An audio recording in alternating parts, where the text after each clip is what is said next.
Good day, everyone. Welcome back. Welcome back to the stream. Whew.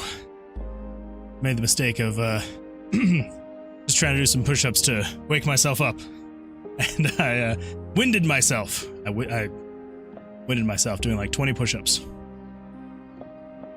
Dark day. Well, welcome everyone. Glad you're back. Glad you're here. I know it's only been one stream day, but it just feels like a lot longer. Feels like a lot longer that I've been gone, but it was a good time. It was fun. I'm glad to be back. Oh, I should not be this winded after doing some push-ups.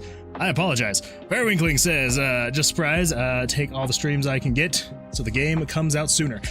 That's true. Yeah, the more often I can stream, soon it's going to come out. Loki, good evening. Glad you're here. Welcome, welcome. Cameron, of course, welcome. And we got Fairwinkling as well. Yeah, all right. Well, let's just jump into this. We've got a lot to work on. It's going to be a good time. So, I was thinking about it in my in all of that time that I had off, and oh my goodness. Thank you Autumn_Falls_ today for maintaining the Moonward Alliance for 3 months. Thank you so much. Yeah, I appreciate that. Popping in today, super tired, so going to bed. No worries at all. Go get some rest. Hopefully you will feel a little bit more energized tomorrow. And yeah, good luck. Oh, everybody, this is a problem. I've got to be more active or something. Oh, okay. Yes. Yeah, thank you again. I appreciate that. Yeah, go get some rest. You need it. You earned it. You deserve it. So I was thinking about this over the time that I had off, and I was realizing, so if you remember from last stream, we're building the town, we're getting some of the dialogue working, which was kind of working out. You know, it's you know, we got the messages, and you've got your different options for what you're here to do. You know, such as you're rescuing your sibling, and it's got all this dialogue stuff, and you can then branch off of that and you know, ask about the town, and that'll branch off, and you can ask about your sibling, and you can ask about the person you were talking to. And I was realizing maybe we were being a little bit too what would be the right word? Stretching myself a little bit too thin. I don't want this project to go on forever, and I feel like if we go way too heavily narrative driven, it's just gonna make it take forever. Because I was realizing, I was like, okay, well, we have this one character, right? We want to have his whole backstory and all the stuff that you can interact with him, and all the different dialogue options and all this stuff. And then I was like, if we give this NPC this kind of treatment, where it's like it has like this progressing, like as you go throughout the story, and it's like constantly changing like what his different talking options are and everything he's going to do and tell you. I was like, we're also going to have to do that for like who knows how many other NPCs, and that would just get a little bit too much to have all these branching stories and all these variables of like, well, if you're doing this much, you know, stuff for this person and kind of goes against what this other person likes or wants, then it would then make them upset at you and stuff like that. So I'm like, yeah, all these branching narratives probably not going to be possible to put in the game. So I still want quests, I still want NPCs, but probably not the in-depth branching narrative that I was originally kind of thinking I could maybe do. It might be just a little bit too much for a solo dev to bite off and chew if we want to get this game out in any relatively good, decent time. Obviously, we could take years and, you know, be able to do something like that. But I think probably what we're going to do is simplify it just a little bit. And yeah, so that is what I decided. So yeah, maybe on the next one we will have more branching narratives and it'll all be exciting and fun and stuff like that. But until then, let me get this pulled up. Until then, we have got a couple of the points of interest, the buildings in the town, that I've set up that we are going to create. So the first one is going to be the inn and the pub. So in here, this is a place where you'll be able to get quests. So there'll be an NPC, maybe 2 in here. It'll also be a place where you can play extra games. So obviously we want to make it so you can play Blackjack.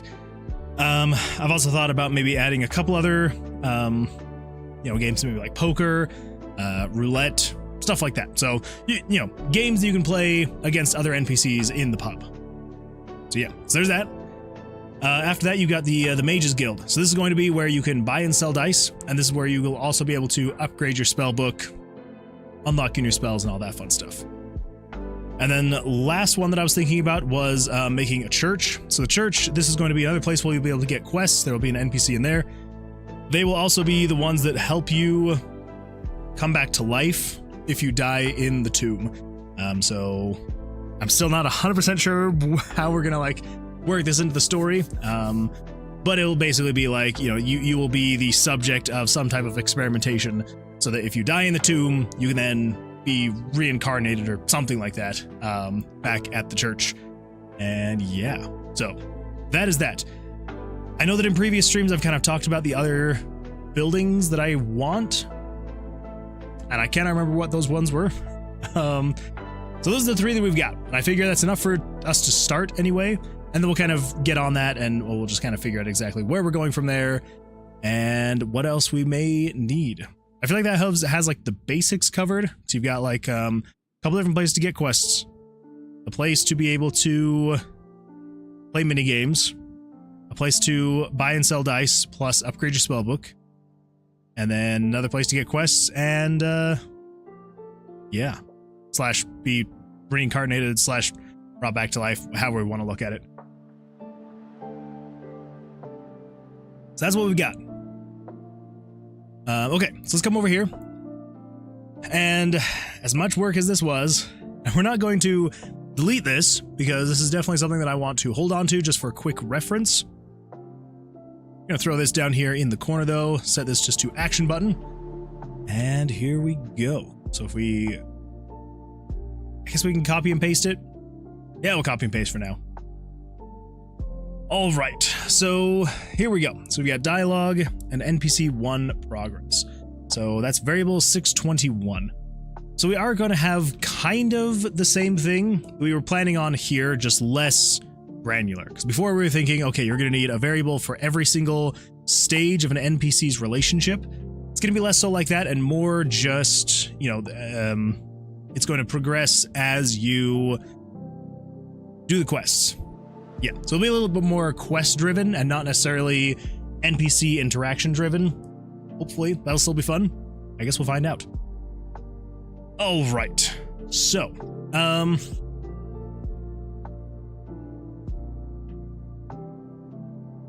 we have to kind of decide, so the reason why we had you starting with this dialogue was because I didn't want the player to,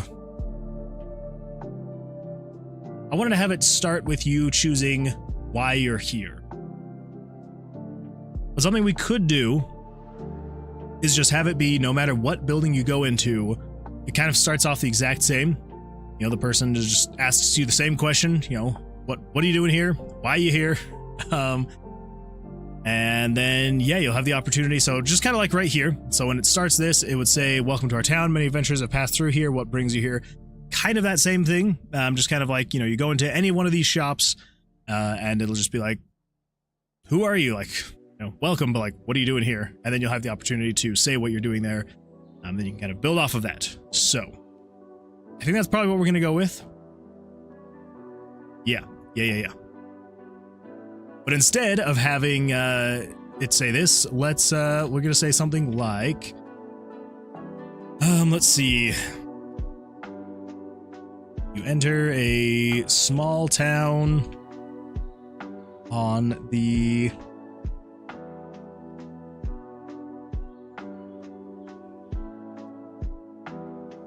near the base of Vercilias tomb.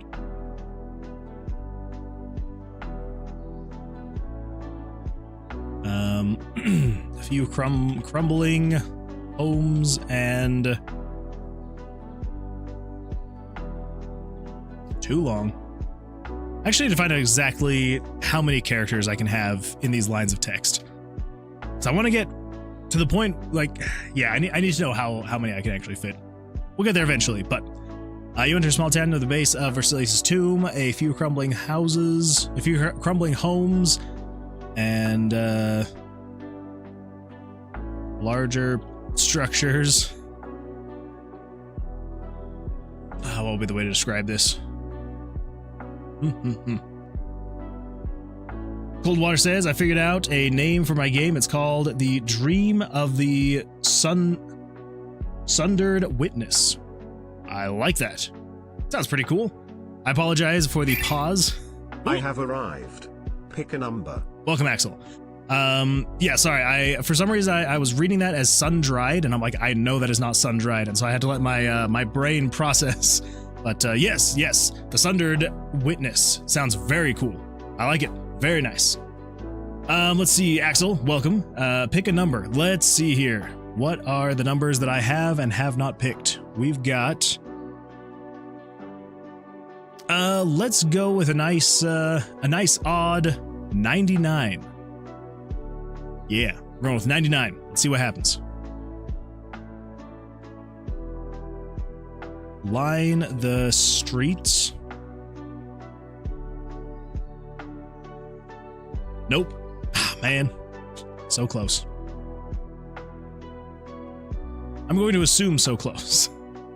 Maybe it's not so close. Well, try again in an hour. Axel, how you doing? Hopefully doing well. A few crumbling homes and larger structures line the streets. A few windows flicker. A few windows illuminate. Yeah, that seems right. In good. Playing the hell out of Elden Ring Nitrine. Very nice. That is actually a game I've never played. I mean to, and one day I will, but Elden Ring. It's another one. I feel like there's just so many games that I'm like, I haven't played that one. I want to. I mean to, but just came out a week ago. Well, I just mean Elder Scrolls. I just mean Elden Ring in general. I have never played. Yeah. One day. One day, though. Is it fun, though? Hopefully it is. A few windows flicker. Wait, I literally just... Oh my gosh. Are illuminated. A few windows are illuminated. Sure. Why not? Visit the inn and tavern.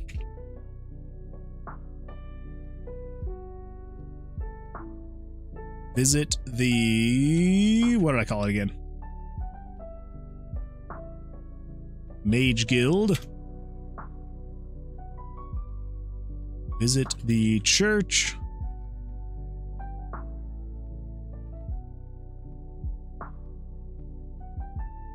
Head north to the tomb. Yeah. Coldwater says it's very roughly based on the book Dream of the Red Chamber, which is a Chinese book that I would consider one of the best classics that still holds up. Very nice. Now, when you say a classic, how old are we talking here?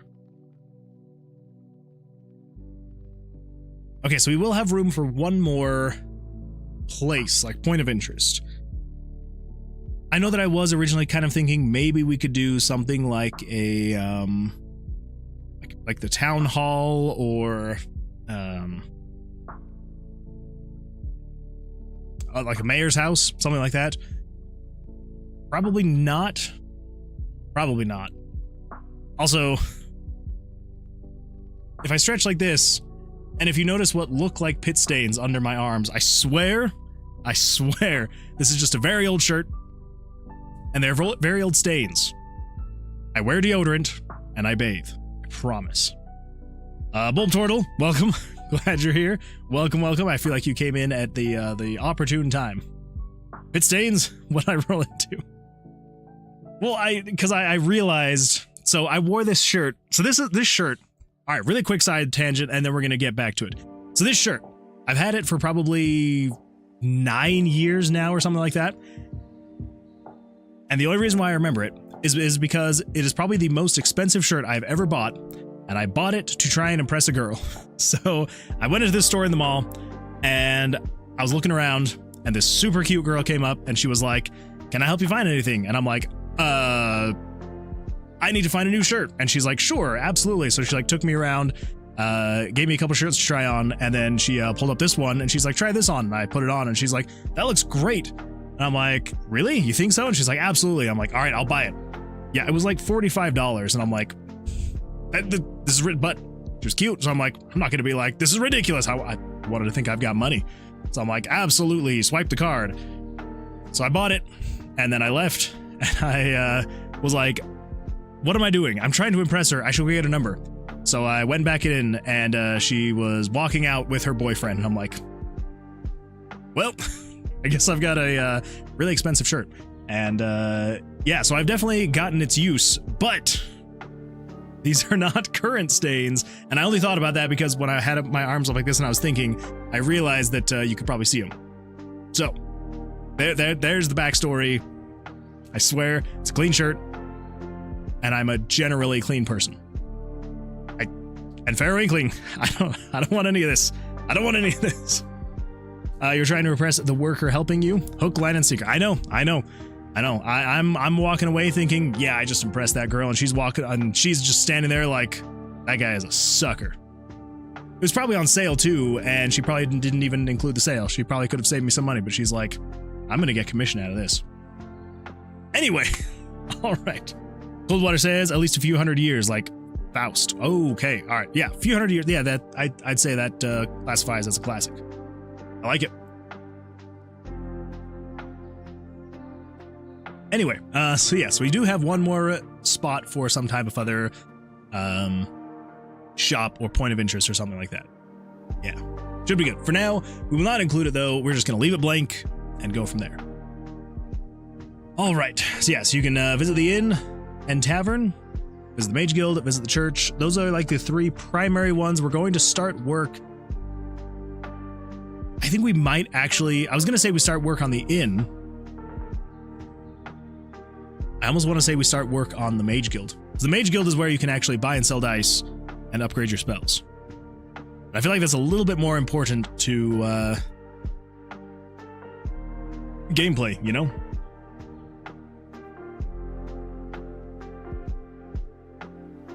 Yeah. Let's do that. So it gives you those options to choose one of those things. Cameron says, "Hey chat. Welcome back. Did you leave, Cameron? Were you gone? You gotta be honest. Did you come in and leave? Can you remind me in 20 minutes of this message?"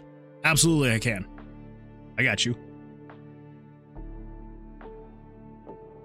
Make it 15.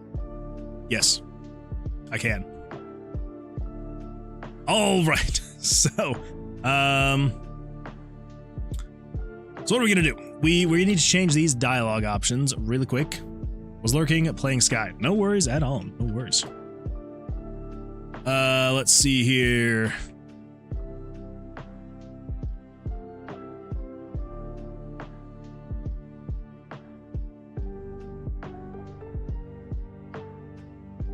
So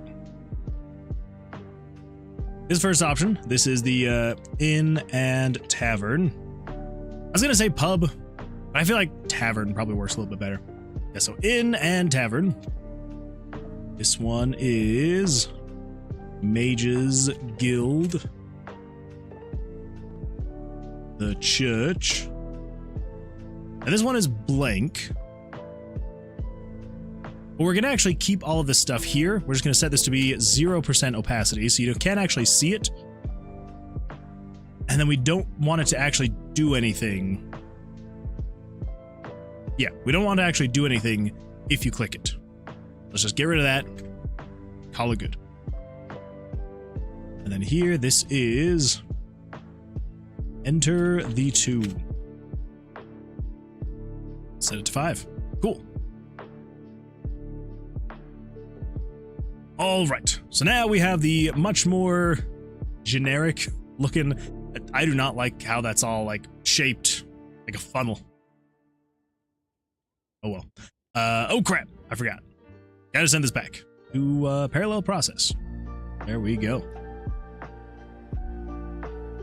Let's see. Coldwater says, I think it might be a visual novel because I'm kind of good at writing, but I don't know anything about making good gameplay. That's fair. I mean, yeah, the gameplay can be a really tricky thing to get, right? I mean, I know that I'm going to be struggling with this game to get the gameplay feeling just right. But yeah, doing some kind of a visual novel I think would be a lot of fun. Cameron, was there... Correct me if I'm wrong. There's like some event going on in Sky right now, right? Or was that like a week ago? I might be misremembering. There we go. So we got our options now. Visit the Inn and Tavern, visit the Mage Guild, visit the church, head north to the tomb. Yeah. So, if we were to say, enter the tomb. So it says the number 5. All right, so we've got a lot to do here. If you're greater than 1.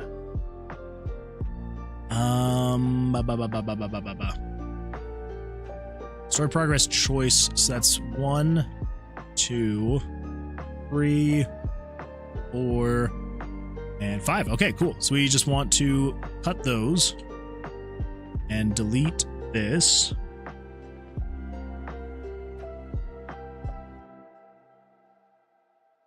Yeah. Delete that. Paste that there. Here. All right. Sweet. The fireworks show is why I set the reminder. Ah, fair. Well, there we go. Yeah, I remember you talking about the fireworks show like a couple weeks ago, and I thought you were meaning like it was happening like in real life, and I was like, it's like fireworks, like what's going on? What's going on then? But I got you. So yeah, I remember things kind of sometimes. Then Days of Color. Nice. Sounds like an absolutely blast of a time. Okay, so let's come down here and focus on number 5 first. I need to actually be tracking things better, because I feel like lately I have not been tracking what I'm actually working on, which is not great. Then I either 1, get lost, or 2, I feel like I don't have anything to show for it. So, make it so you, I don't know why I'm capitalizing everything. Make it so you can enter the tomb from the town. Not the gown, the town. So, entering the tomb from the town is this guy right here, number 5.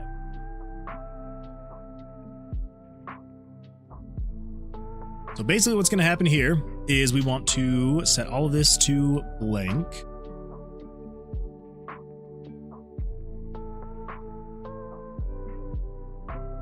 We want to turn off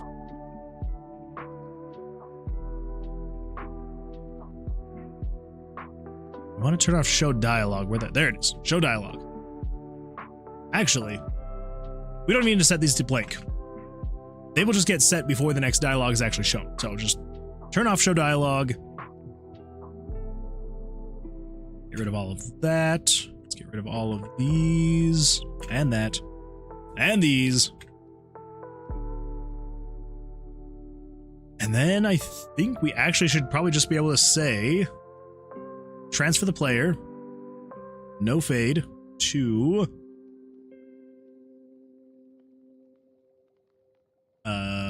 which one is it? Test dungeon, level select screen, safe room, level select screen. This one? Level select screen?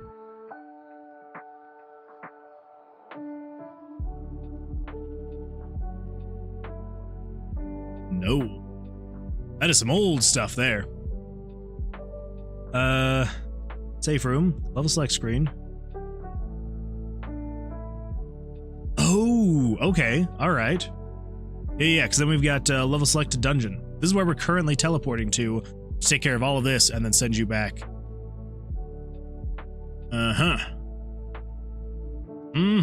Okay, well then, so down here, teleport you to level selected dungeon.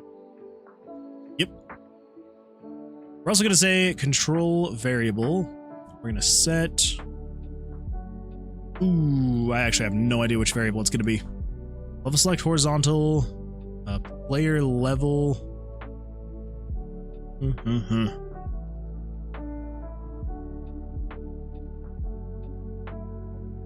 I'm gonna have to pull this up and look at that. I'm not sure what that would be.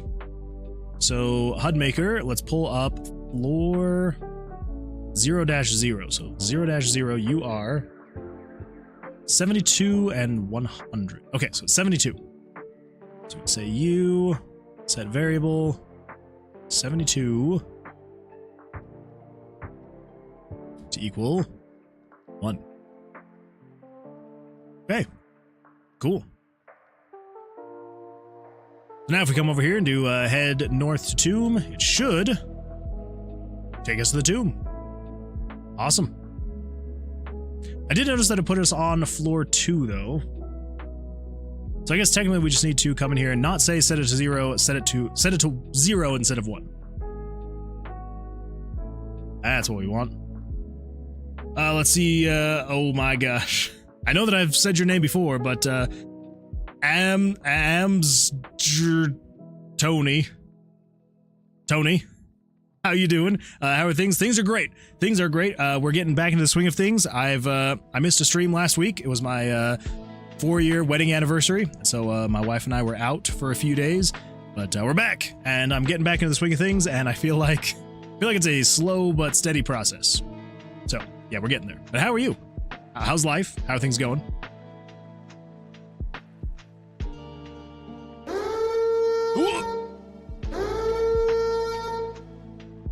Thing is so loud. All right, so we do head north tomb. There we go. We enter. Life is good. Life is good. Okay. So we can now go from the town to the tomb, but we can't go from the tomb to the town.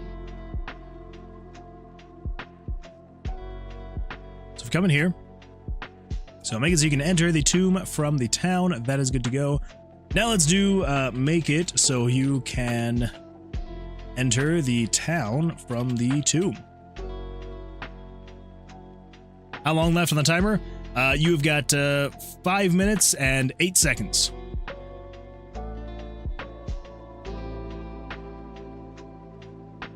Let's see here. Make it so you can enter the town from the tomb.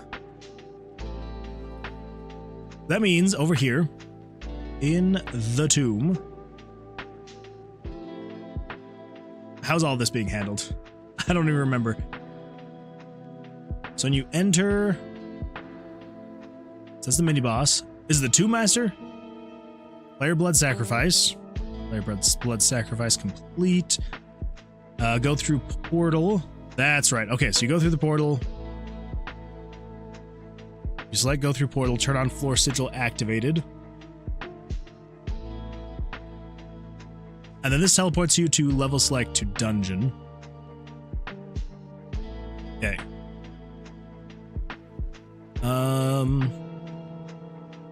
How do I want to do this? We go with something very basic.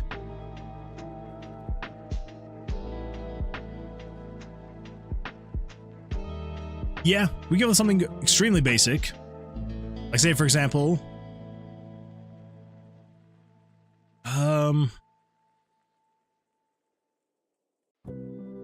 yeah, so it moves the picture. Then over here, let's grab all of this.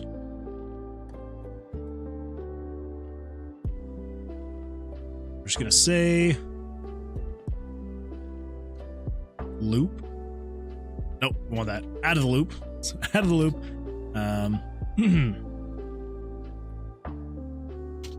And all of these are going to be blank. It's going to be progress to next level or return to town. Yeah. And then it loops. So in the loop, we're going to have a couple different options. Julius Caesar was once kidnapped by pirates. and Napoleon was once attacked by a horde of bunnies.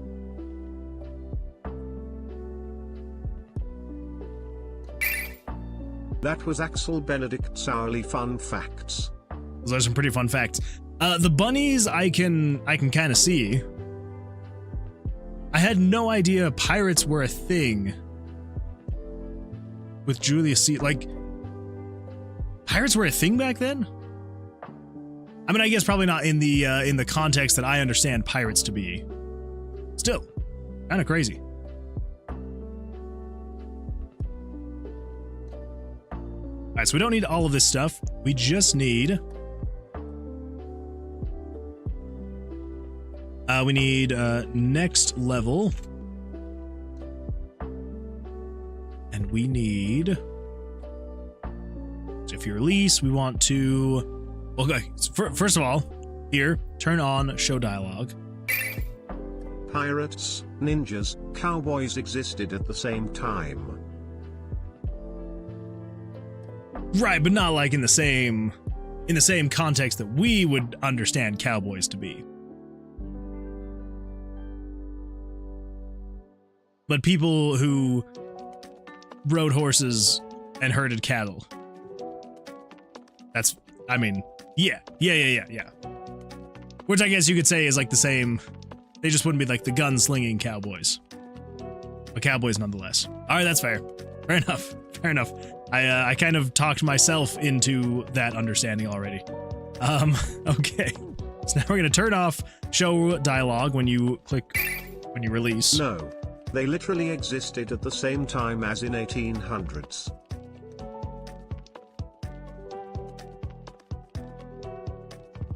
I don't know what's happening right now, Axel. I don't know what's going on.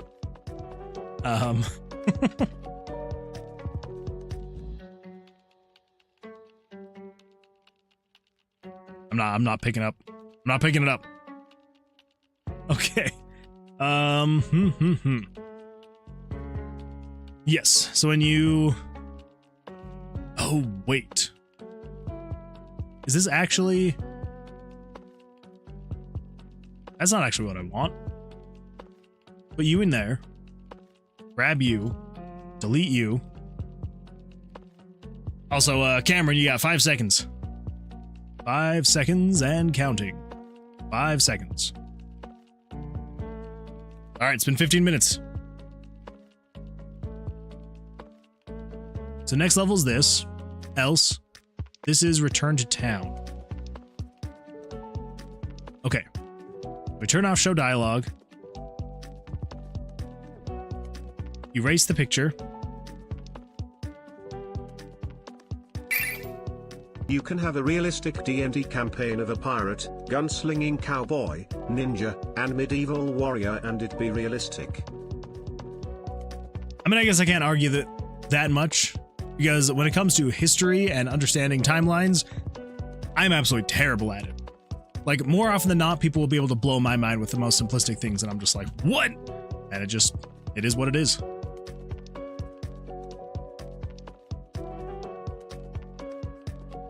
All right, so now over here in the level selected dungeon. Okay, yeah, so we got the level select choice. Yeah.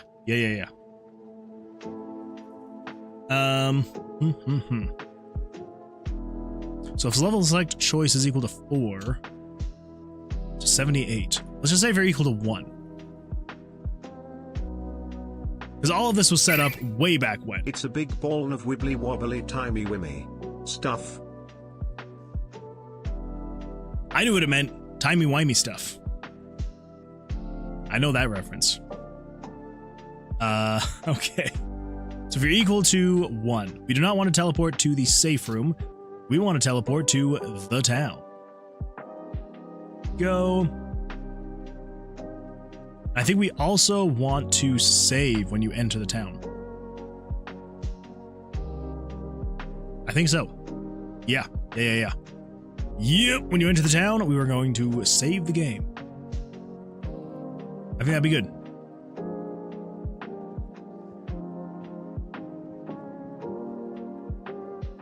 Just gonna have to make sure not to get confused between the town and the tomb. They look very similar. All right, so that is if variable 78 is equal to 1. That means over here in the tomb master. Let's see here. Next level, you do that. So we're just gonna say control variables 78. Level select choice. Set it to 0. This one we're going to set it to 1. All right, there we go. So, if all of that is correct, I think we should be able to head north to tomb. Come in here. We should be able to find 44 is the thing that we're looking for. Oh crap! I forgot. I still have this set to always.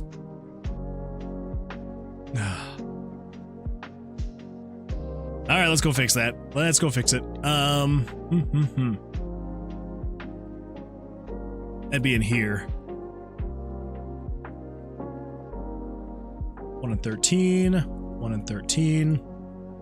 And the monster draws 1 through 13, 1 through 13. Same for the mini boss. Okay, 1 through 13. All right, back to that. Let's come in here, head north to the tomb. And then if we go find room 52. Go, we're gonna submit a blood sacrifice. Oh hey, I just realized, because I only had 3 health left, and it changed my blood sacrifice to just be 1. So that's good. So even if you have a very low amount of health, it still does a chunk of health, just very little. I like it. And then we go through the portal and it does its whole janky... Okay, so it doesn't do anything. That's fine. So we can...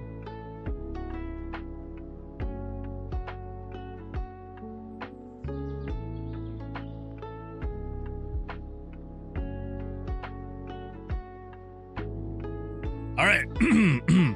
Still broken. Still broken. Why?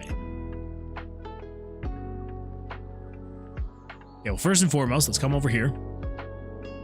That would be something. Copy that. Put you here.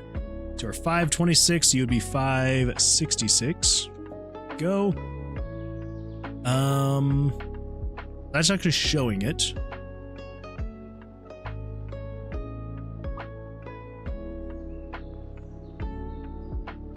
Oh, we're not actually...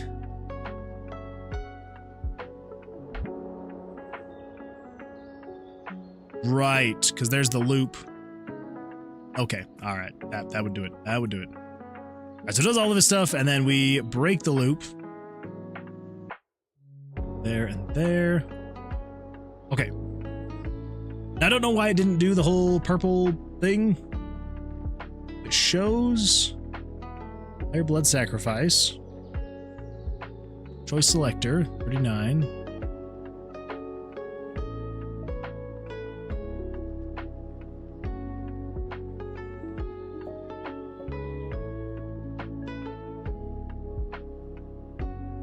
Press next. Okay, all right, yeah.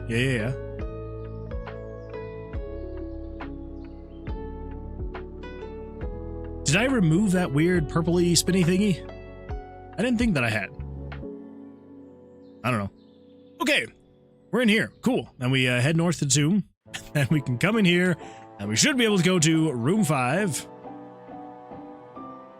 Let's do this. Just take this guy out really quick. With my amazing blackjack seals. Oh, hey, we got an actual tie. I think it's gonna be odds. Ugh. Oh! I forgot that they do a lot of damage. All right, I need to adjust those enemies. Yeah. Okay. Yeah, we're just gonna keep this thing simple. 4, 4, 4, 4, 4, 4, and 4. We will balance all the enemies later. For now, let's just set all these to 1. wonder if I can somehow take into account, I mean, I know that I can, the defense of the monsters.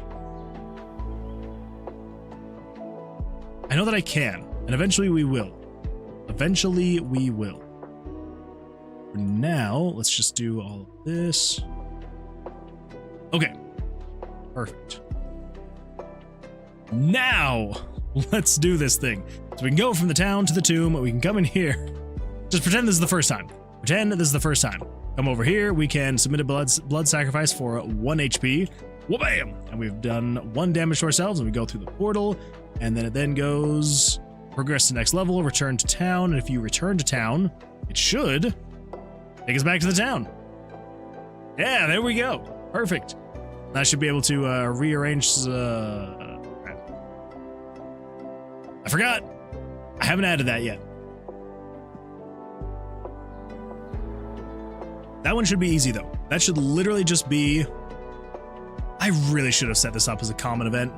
What the freak was I thinking? All right, I'll set that up later, eventually. But for now, we're going over here to the town, and we paste that right there, and we should be able to come in here and go head north to the tomb. Go. We've got all of our dice. Let's actually organize some of these just a little bit, just so we can see what actually happens. So, organizing. Here we go. And let's head to room 28. Again, pretend this is the first time. It's the first time we're doing this. Everything has, nothing has gone wrong till this point. It also kind of irks me not being able to put all 4 vertically. Oh well. Crap, I was supposed to go right. It's 28, not 26. Oh well. We'll just fight really quick. Go. Okay, so if we blood sacrifice, go through the portal. And if we say we want to return to the town, there we go. We are now in the town, and we should be able to move the dice around, which we can. Fantastic. Now I know things will look a little janky, little laggy. That is because of the way we're doing things, and I need to change how we're doing things to be able to actually function with these. Yeah, we cannot have these inside of loops. We just can't. It makes things process so fast that it's actually slowing my CPU down. Which it should not be doing. It should not be slowing my computer down. My computer should not be being slowed down right now. It should be more than capable. It is a 13th gen i9. There should be no reason why RPG Maker is making my computer go slow. It is literally just because of the looping function that we were doing that it's making it actually go slow. So, we can't use loops. We'll figure that out later. I wonder if I just added a weight. Maybe? Shows all of this. And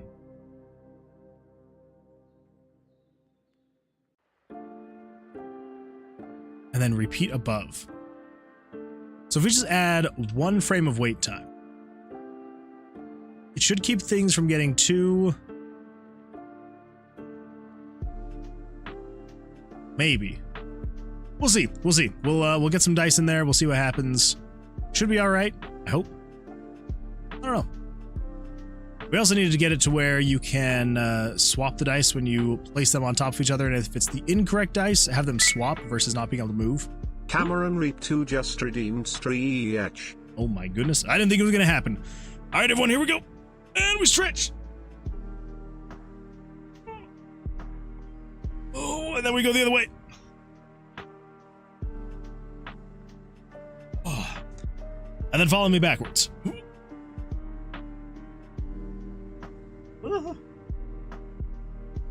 That was the sound of my chair almost tipping over and me getting a little bit nervous. Thank you, Cameron. I appreciate that stretch. So, yes. So let's test this. Room 15. Oh boy. Maybe let's turn off monsters for now, just to make this testing go a little bit faster. You know, as we do when we want to test things quickly and efficiently. So, head north to the tomb. Let's pull up.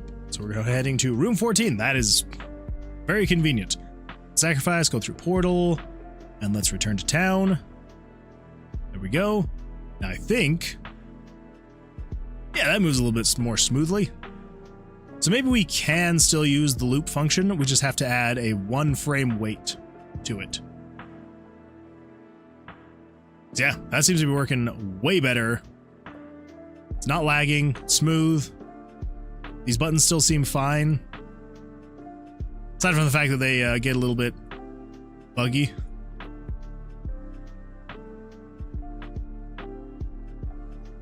And aside from that fact, they're good to go. So there we go. We now have a full actual loop from town to tomb, back to town. We can also go town to tomb, next floor in the tomb, back to town. So there we go. Absolutely fantastic.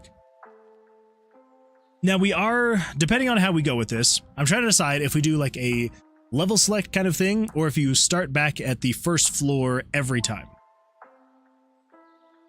I'm kind of thinking first floor every time, with things scaling. So maybe it's not even technically the first floor if things are scaling. I don't know. We'll figure it out. That will be an eventual, we'll figure out for balancing issues and all of that fun stuff. But for now, we now can go, so you can enter the tomb, enter the town from the tomb. Yeah. Is it pretty? No. Is it functional? Technically. That's half the battle. Now in here, if you... Okay, yes. Yeah. Next. Wait, what? What is happening here? Next. Oh, okay, I see now, Yes, number 5 is right. No, that's number 4. This is number 5. Comment. Enter the tomb. Yeah. Okay. So then this is number 4.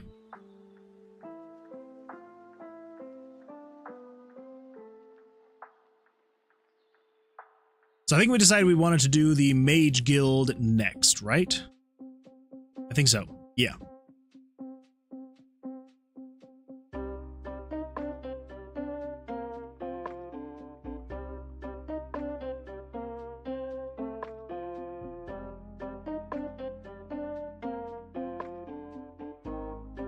Let's actually get rid of, like, all of this.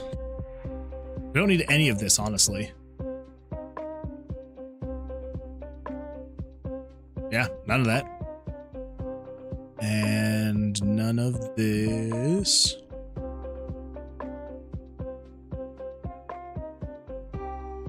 Okay, so this one is just currently empty.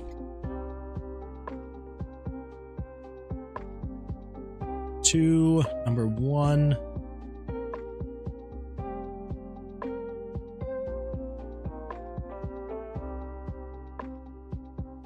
Oh, wait. No. That is right. Yeah, because this is the loop that we want, because you're making the decisions here. And then it jumps down to here. Okay. I'm following. I'm following my own logic. Good, we're here. Let's get rid of all of this. So this one is enter the church. Thanks for the follow, Hughes 900.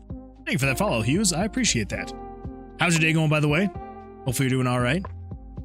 How's your weekend been?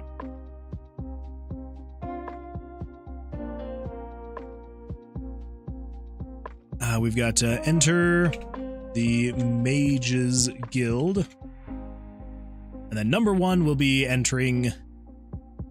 And we might switch it around to where number 1 is the Mages Guild, and then there's the Inn/Tavern But I feel like the inn/tavern is going to be where you get the majority of your quests. The Mage's Guild is where you're going to do your spellbook creation/dice selling/reselling. And yeah, so I think number 1 might stay as the church. We'll see. We will see. Hugh says, good. Good. Glad to hear it. Glad you're doing well. Again, thank you for the follow. I appreciate that.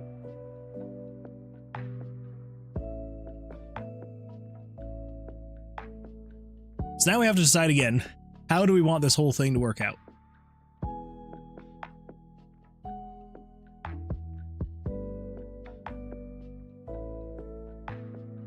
For now, just because we have no visuals, and the last time we tried to make visuals, it did not work out, I think what we're going to do is we're going to say, when you enter the Mage's Guild, Nico, welcome. Glad you're here. How's life? How's the kid? How's the wife? And the son, I guess. And you. How are all of you doing? Let's see. Empty. Enter the church. Enter the Mage's Guild. Okay, so here's what I'm thinking. When you click Enter the Mage's Guild, we're going to show all of this stuff. Jump into a loop.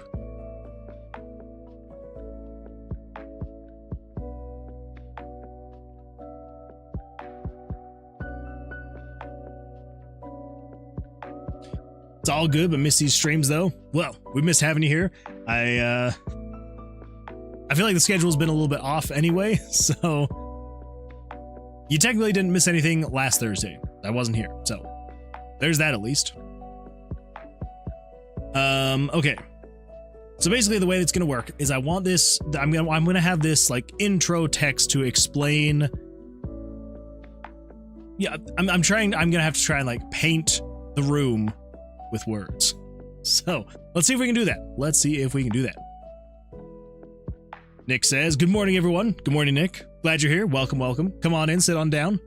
How was your weekend? How's your morning going?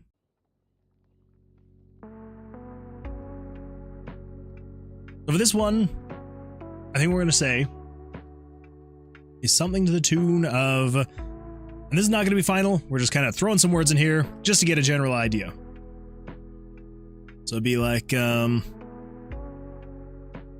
old dusty books fill,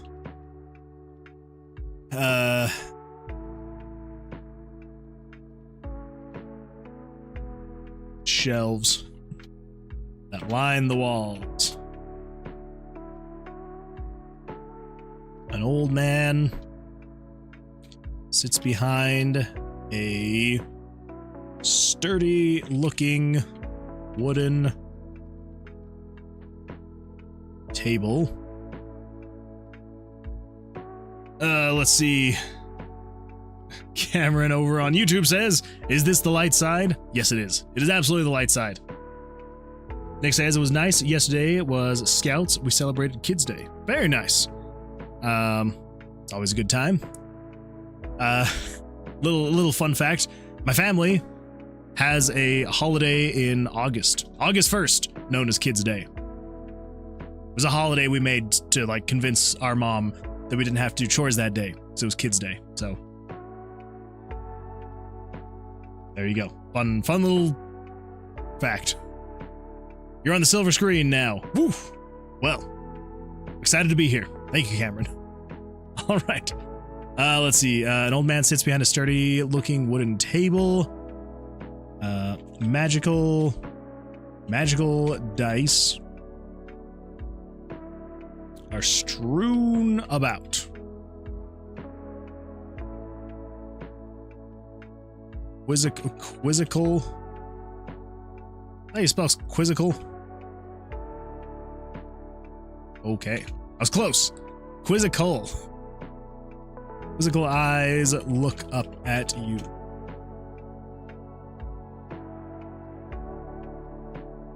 Fairwinkling says, grifting from a young age. I know. I knew what I wanted, even when I was younger. It was mostly I just didn't want to do chores. All right. Let's see here.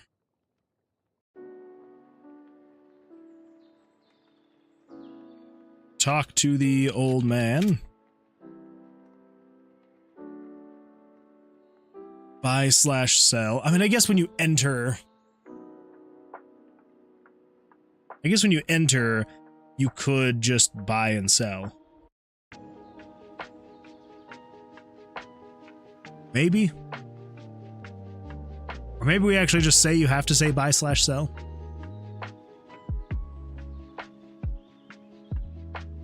Yeah, sure, why not? Buy/sell. And then we've got current quest. A lot of this is kind of just placeholder stuff for us to like figure out where we're going and how we're going to do it. And leave. Then we wait for a frame. And then in the loop, you need a lot more than this.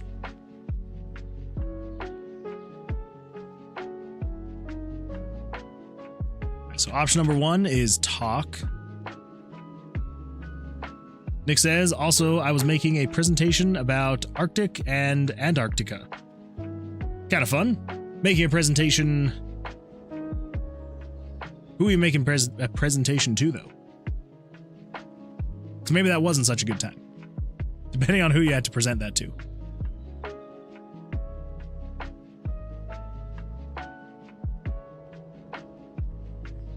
Okay, so down here, I guess we could have copied from the other place too. Oh well.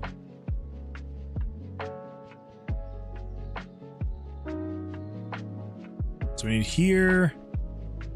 Yeah, we need that whole thing. Come up over here, and we replace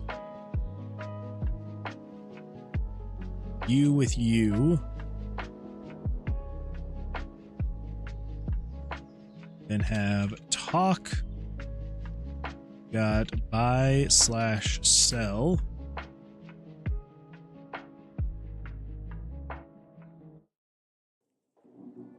Current quest. Blank.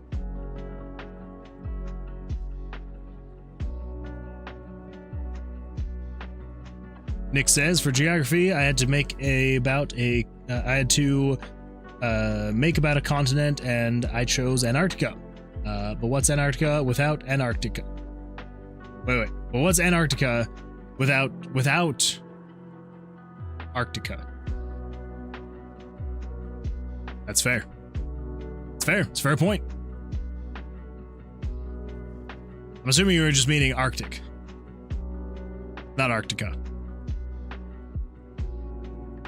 That's fair. I am horrible at presentations, so hopefully it went well for you.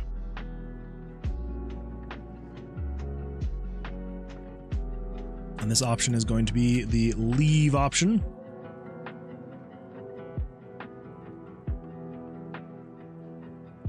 So if you leave, we're going to jump to label. And we'll jump to start. Here is going to be start. Oh, I need to also... Crap. All right. So I need to get rid of all of that. Ooh, crap. So I need everything that's not hitting me. So everything that is... Okay, so that's all that was in there. Okay, that makes more sense, actually. All right, so the very beginning, let's go over here, and then we're going to... Label is start. Fantastic. Okay.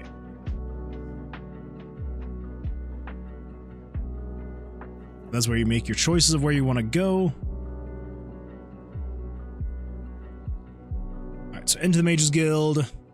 Down over here, so you've got talk, buy/sell, current quest, blank, and then if you leave, then it goes back to the start. So, all of that is correct. We should be able to say, visit the Mage Guild. here. Old dusty books fill the shelves. Yada, yada, yada. And then you should be able to leave.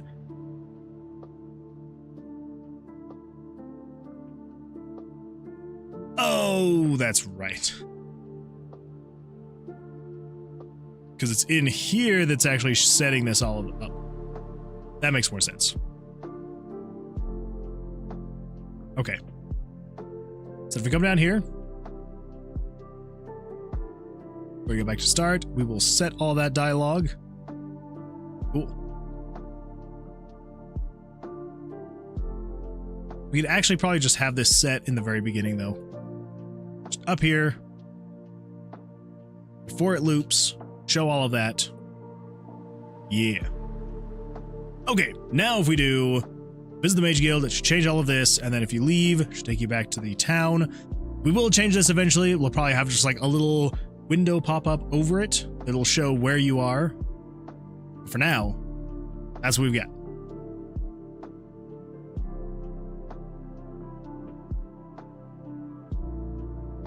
So yeah, you can go back and forth. Woo!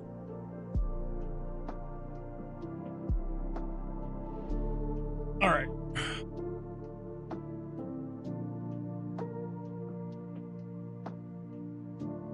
I think what we're going to do is actually put this in its own page.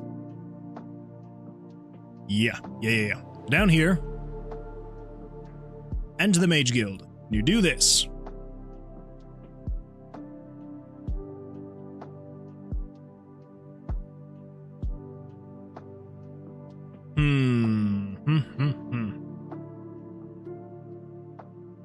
Story progression choice. Alright, so maybe we'll change that. Story progression choice. Let's do POI instance. Yeah, so the point of interest instance. We're gonna set it to 1. Set it to 2. Cameron says, waiting for VS Code to sync settings. Hopefully it'll sync soon. I feel like it's usually a pretty quick thing to happen. Is it taking a while though for some reason? That's not good.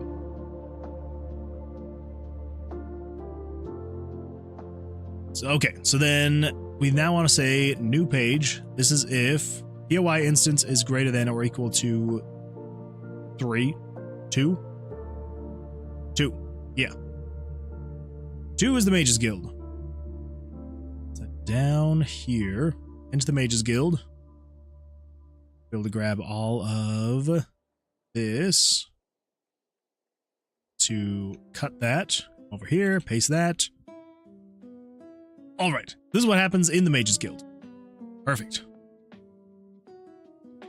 It isn't fast? Maybe I just haven't had a whole lot of settings in the past when I've had to sync them. Are you like syncing from a... Do you have like a new computer you're setting up that you've just installed VS Code on and now it's trying to sync all the settings, or something else?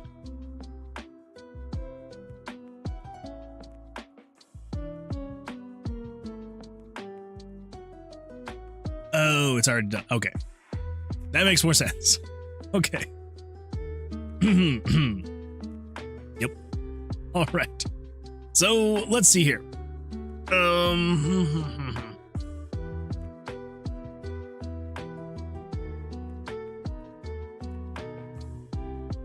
That means we don't even technically need all of this stuff down here.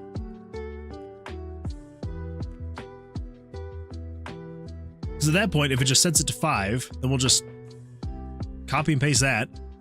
If you're equal to 5, delete all of this, and we come down over here, and we just cut this over here, paste that there. Go. Parallel, parallel. Down here. 5 is empty.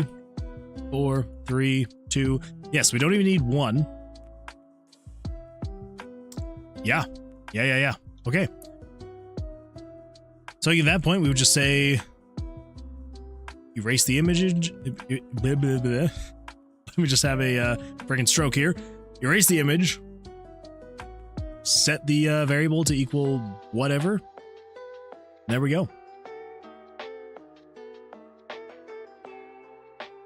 Oh, I will though need to, if you say leave, don't jump to start. We want you to control variables. Set the POI instance to equal 0.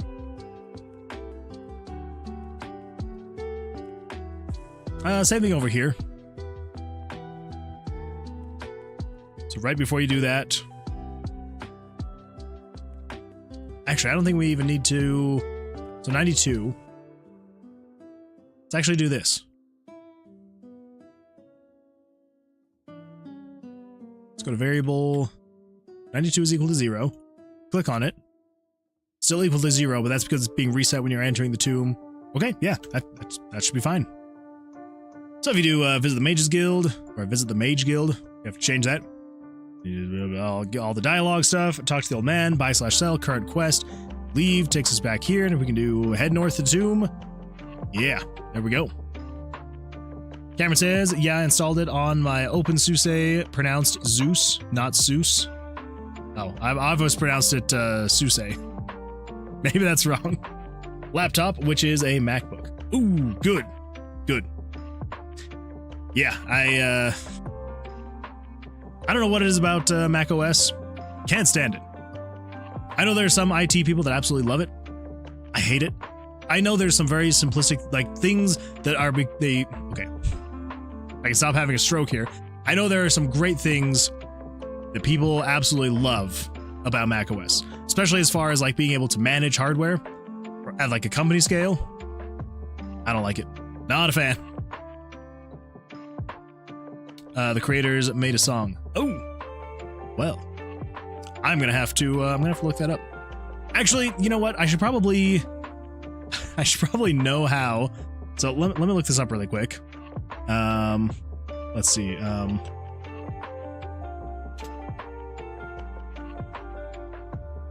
2 seconds. Like, I'm 99% sure. Yeah.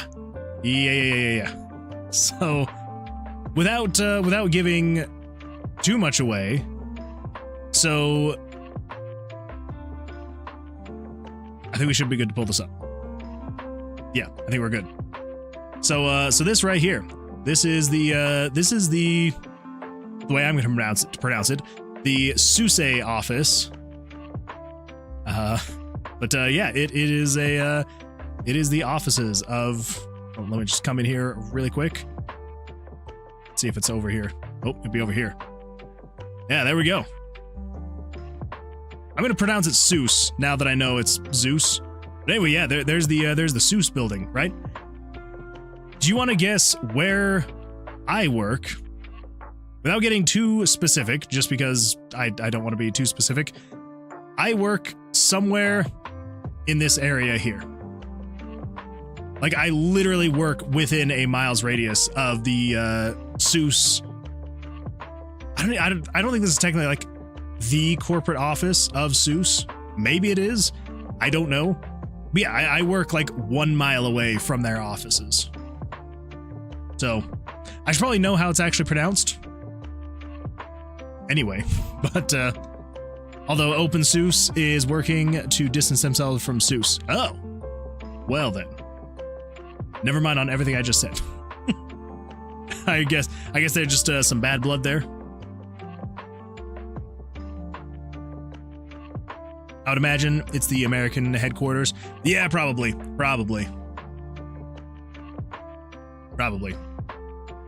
Bull Turtle says, "Are you drinking coffee?" No, I am not. I'm drinking something much more healthy. I'm drinking 0 sugar Coke. Yeah. I was going to say 0 sugar Coke Zero. That's basically just the same thing. Yeah, 0 sugar Coke. Because it was basically all we had in the fridge that wasn't packed with sugar. Got a lot of caffeine, though.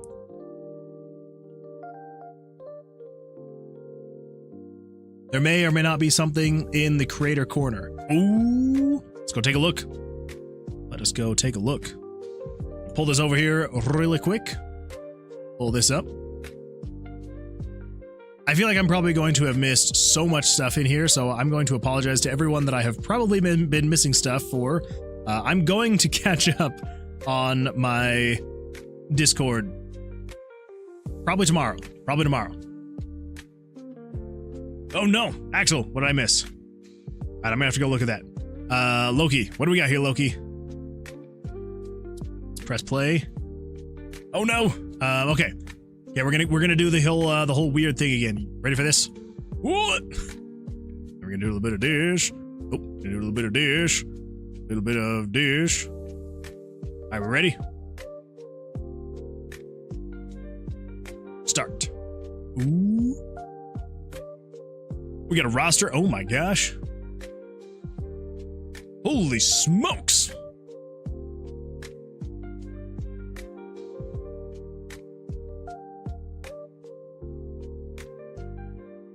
Loki, this is crazy. So you got the whole roster in there with images, all of their stats. Oh my gosh. Changes the different segments. Sheesh.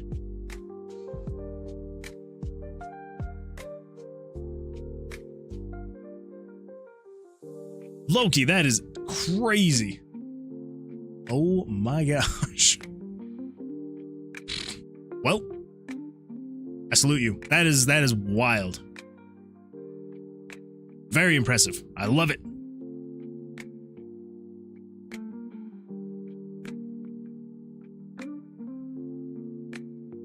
Man. Especially in LibreOffice. That's even crazier to me. Let's see. Axel says, pick a number. Oh, that's true. Let's see. Number. Hello everyone and welcome back to Axel Benedict's Hourly Fun Facts. In medieval times, animals were put on trial. Well, gotta keep those pigs in line. Can't be letting them do whatever they want. All right, Axel, we're gonna go with lucky number 100. Let's see if it's lucky number 100. Come on, lucky number 100.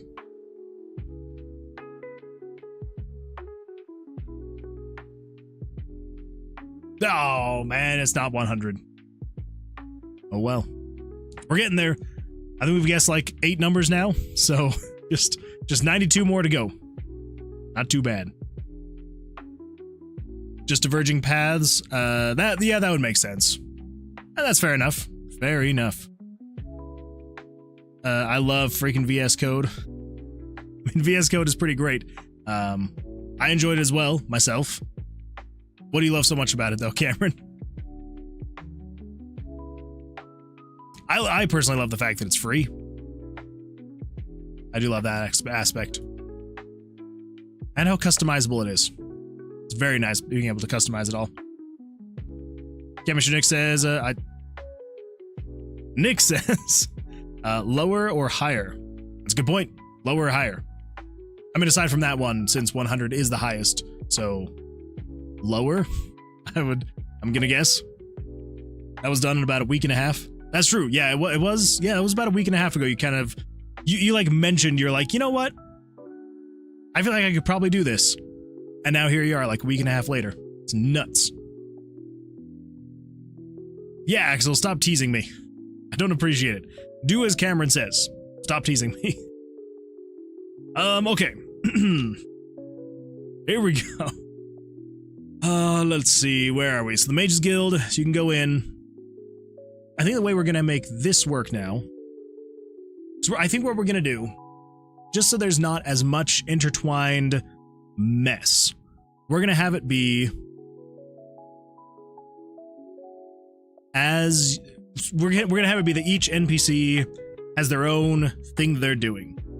I don't think we're gonna make it so they interact with each other. We're not gonna make it so that what you're doing for one NPC or with one NPC will not translate to another. Yeah, it would just be too much, honestly. So yeah, I think what we're gonna do is just, you have your NPC, you'll be able to go through with their storyline, and when you get to the end of it, you're at the end of it. And it doesn't matter how well you know or how much you've helped one NPC, it's not gonna change how much another NPC likes or hates you. That's gonna make the most sense. And be the most practical to actually make for myself to not have this take forever. Yeah.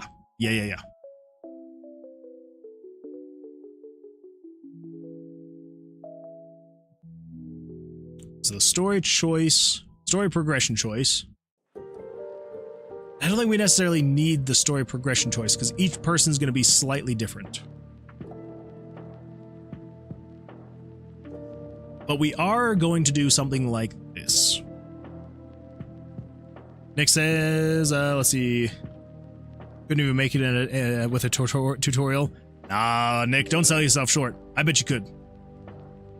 Although, Loki, that would maybe be kind of a fun thing for you to do. Maybe putting some kind of tutorial together on how to make something like that. Could be a good time.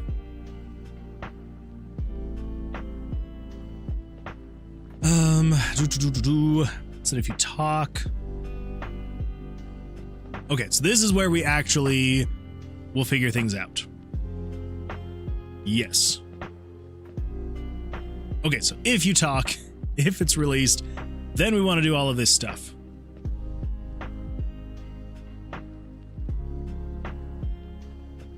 We're going to loop in here.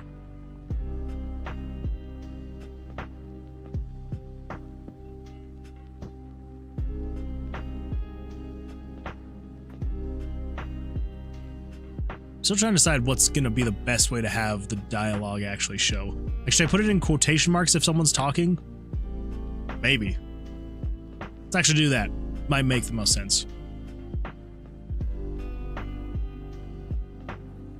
Welcome to our little town. It's not much now.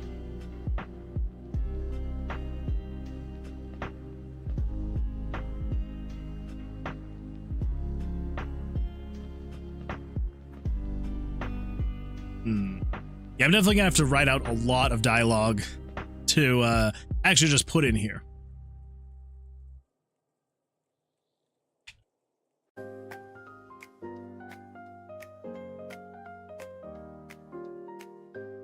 Seen better days.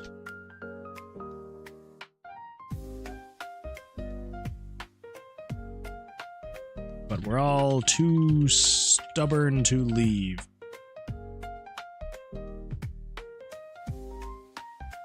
It's not often we see a new face around here.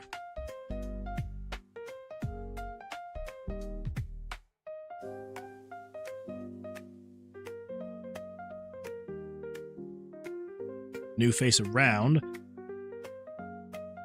What brings you here to our little town?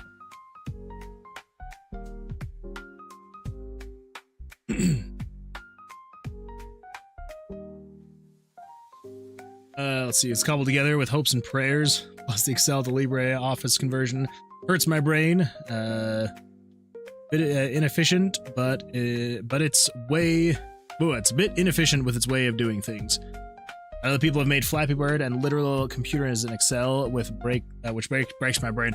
Yeah, that kind of stuff breaks my brain too. I will say that I tried once and I could not wrap my head around it. I was gonna try and make an extremely simple RPG with it.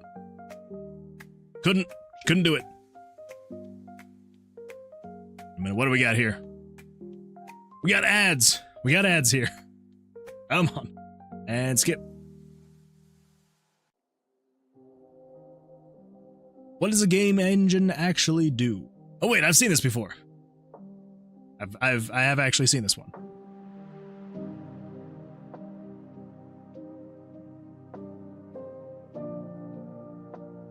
Okay, all right. I was like, I swear.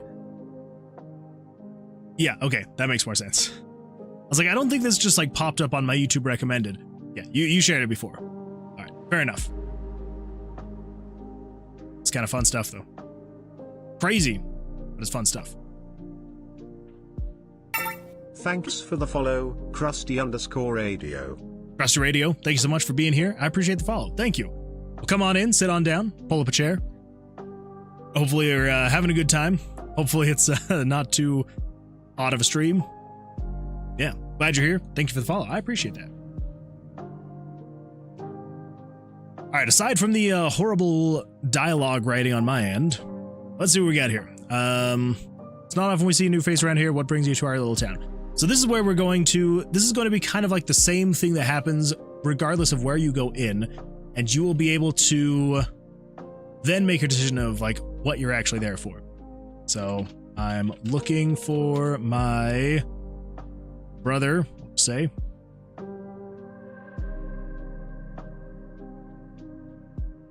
Here to profit from the tomb.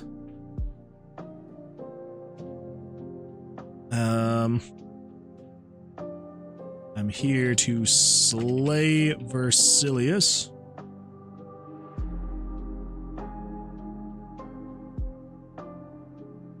I dream of becoming this town's hero.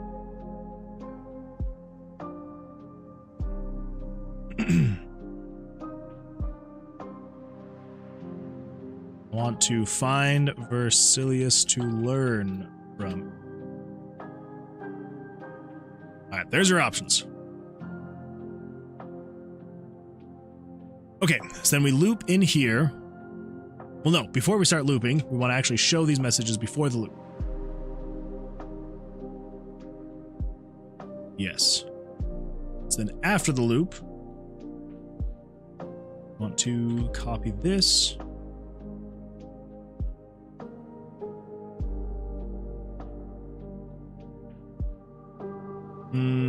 Let's actually copy this.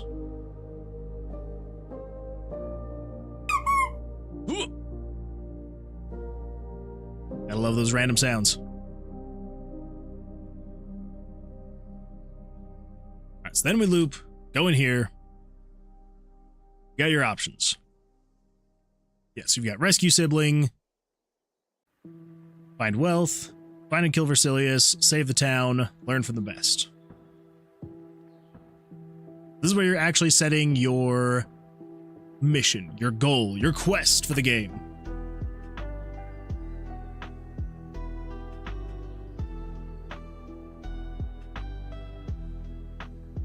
And once you select that,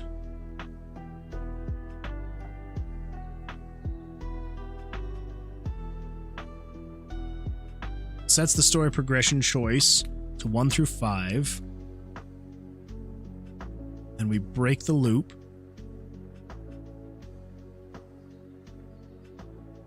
This is the loop. Okay. Jesse, welcome. Glad you're here. Welcome, welcome. Come on in, sit on down. Looks like Nick is also welcoming you. How's your weekend been going? Hopefully it's going all right for you. Been able to get some good relaxing in? Anything like that?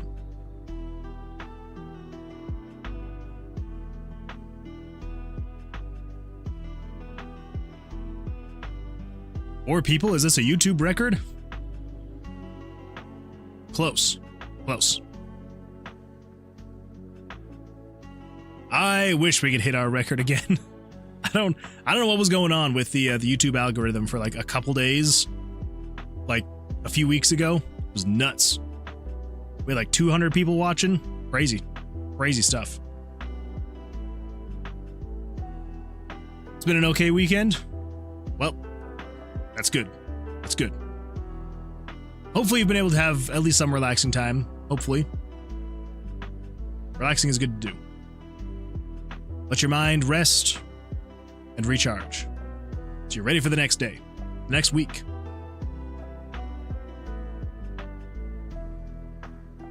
Have you heard anything back about any of your resumes? I've been keeping my fingers crossed for you. Let's see. Yeah, rescue sibling, find wealth. Okay, so when you release, it breaks the loop. Break. Else, erase picture. Repeat above. So this is where it's going to go after it breaks. Okay. So right here, we just need to say conditional branch if the variable story progression choice is equal to 1.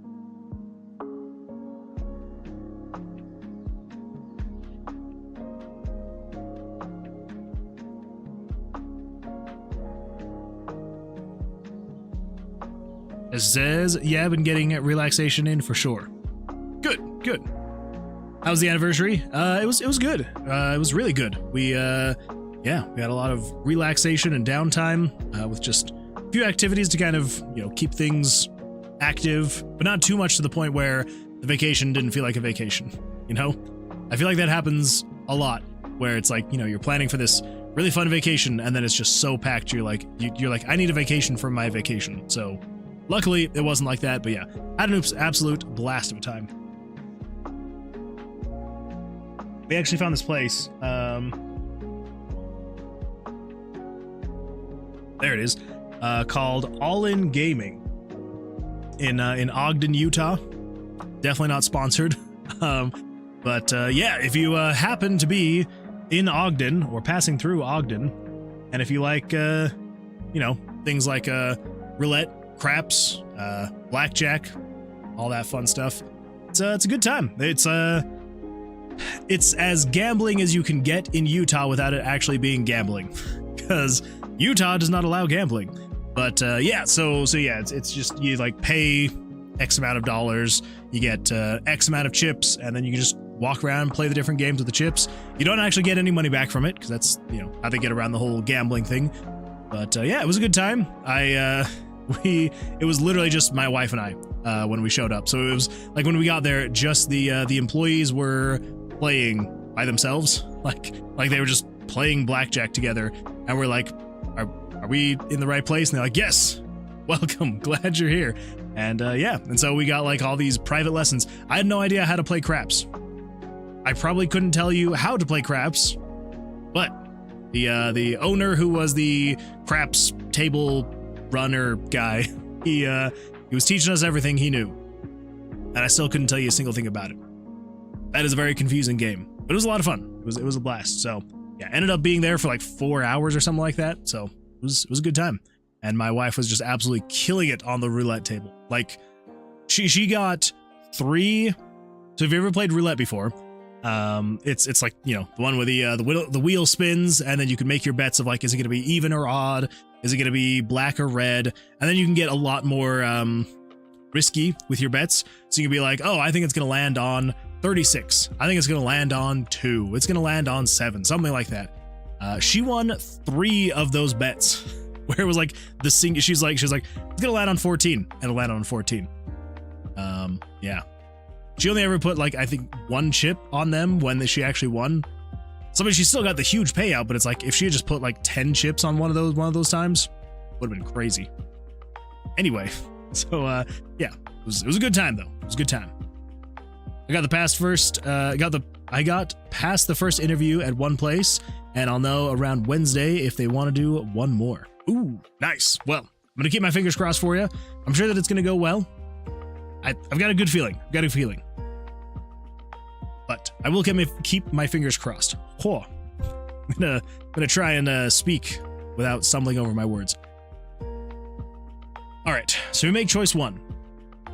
This is where he will give the response to what you said, and then after that, it will be set in stone, and you'll be able to then pick up quests from other people based on your decision. Yeah. Nick says 3 weeks and 4 days to the end of school. Nice. Wow, your school year goes pretty late, doesn't it? That's kind of crazy. I don't know if it's like this for all over the United States, but I'm pretty sure graduation happened for most schools in the United States this past week. So yeah, but hey, you're almost there. Very nice. Seems like you're only slightly excited that it's almost over. Only slightly. And you start on the 1st of September. I think that most schools in America start like the last week of August. So yeah, so right around the same time. Man.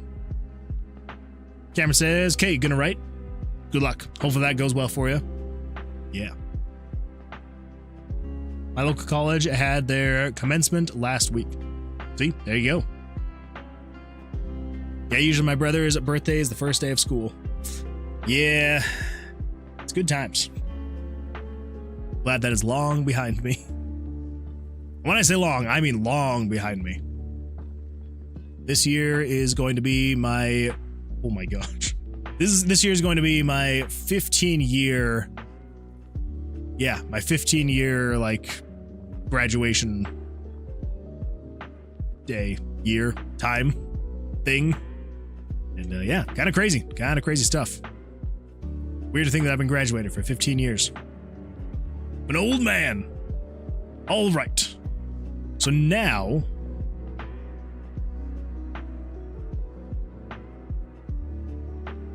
oh man, this is okay. All right. I need to think of how we're going to do this more efficiently. So this initial message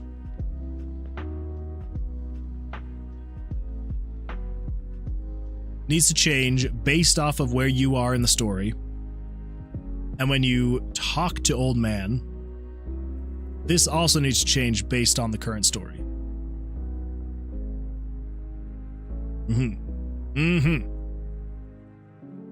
So conditional branch, this is if story progression choice is equal to 0. So if you have not chosen anything yet, that is where this pops in.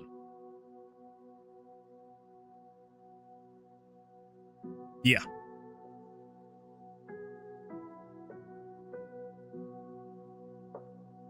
Okay.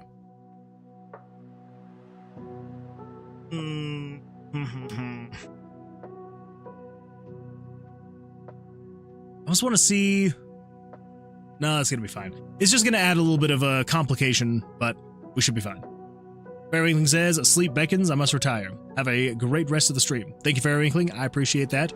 Yeah, hopefully you have an absolutely fantastic night, and we will see you, hopefully, on the next stream. Hopefully. Fingers crossed. Okay. I was going to be very weird and awkward looking, but bear with me for 2 seconds. I'm going to open the vent above me because it was way too cold when I first started the stream, and now it is way too hot. So ignore the awkward camera view for 2 seconds.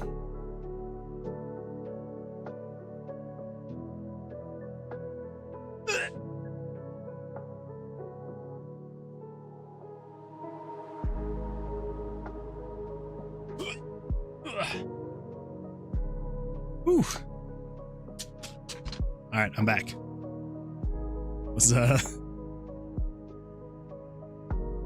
This was my vent cover. So I don't actually have a vent up there. It's literally, I just cut a hole in the pipe. The duct? Whatever you'd want to call it. And yeah, it was very cold. And now it's very hot. Okay, so if you haven't picked one, show this message. And then we can say, else, do other things. There we go. Now this we can technically recycle.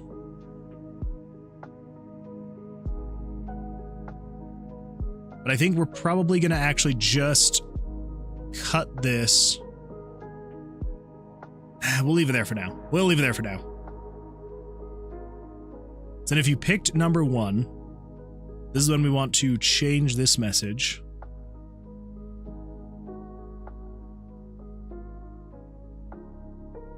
Yes, if you're going to rescue your sibling, we set this message. Okay, yeah. So we are going to want to move all of this then. So let's copy that.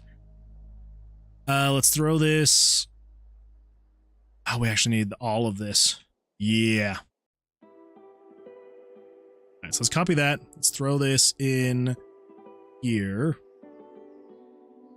Yeah.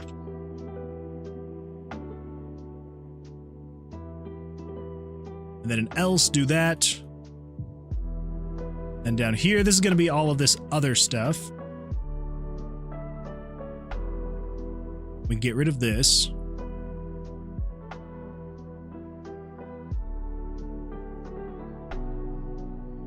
Okay, so if you say you are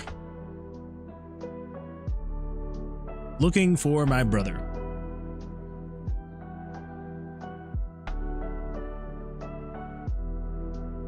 What kind of a response?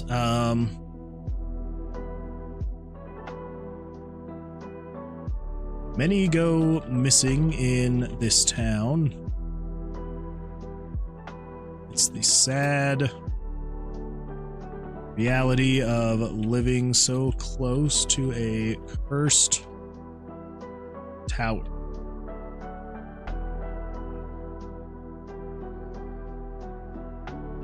Your brother went into the tomb. Not sure what his chances of survival are.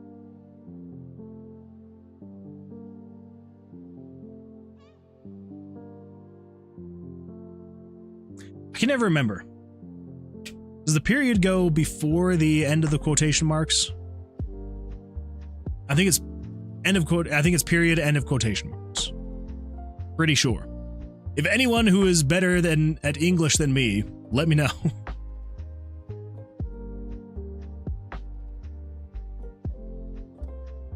Camera says, I wish I could stack. Excuse me. I wish I could stack VS Code activity bar icons. Yeah, that would be nice to do. I need to do more in VS Code. It's been a long time. That would be really nice. Yes. Okay, good. That's what I was thinking. I was like trying to think back to my college days when I was taking English classes, and I'm like, I'm never going to need to know any of this. I'll just have spell check. And then, of course, there's RPG Maker with no spell check. Yeah, I was pretty sure. Thank you. I appreciate that. Let's see. Okay. Chance of survival are. So at that point, you should basically just go back to these options here. I'm gonna say, give those choices again.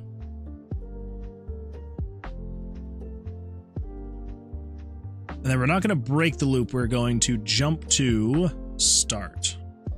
This is label start. Does that, and then jump to label start. Cool.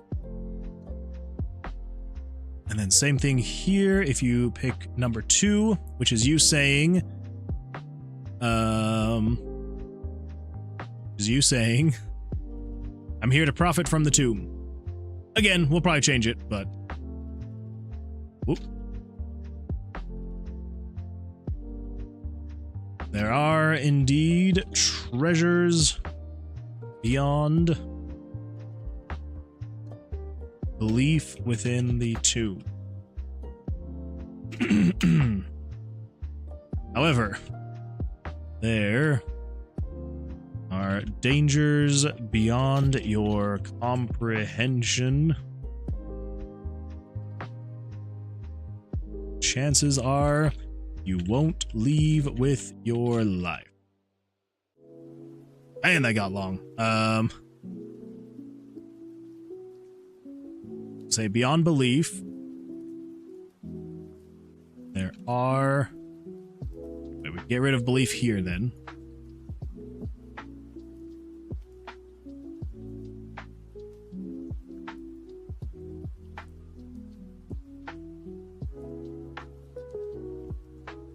And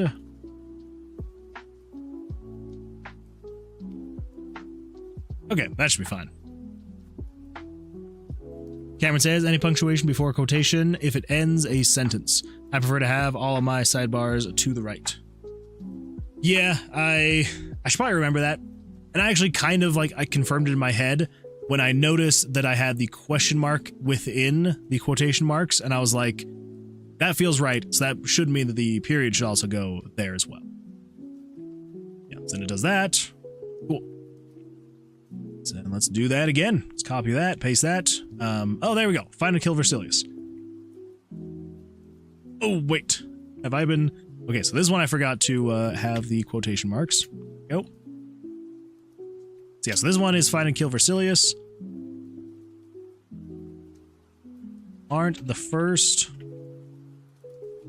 And you won't be the last.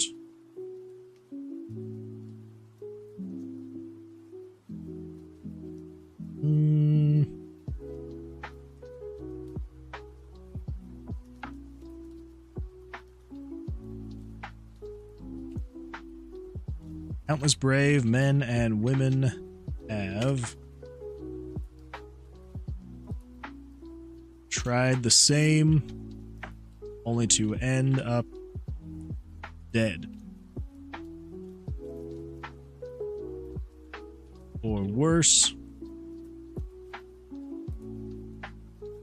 becoming one of his minions. There we go. Axel says, pick a number. Oh boy. That was a fast hour. Holy crap. Let's see here. Random number. Let's do 12.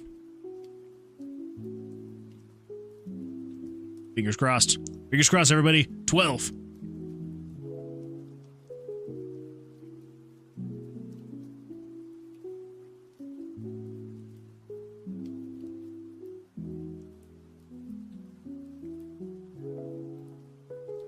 Ugh.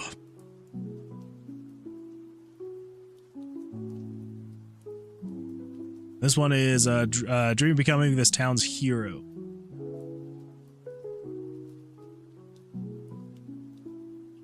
There we go. Hero. Alright, Axel, you gotta tell me. Was that it? Was it 12? Or am I still way off?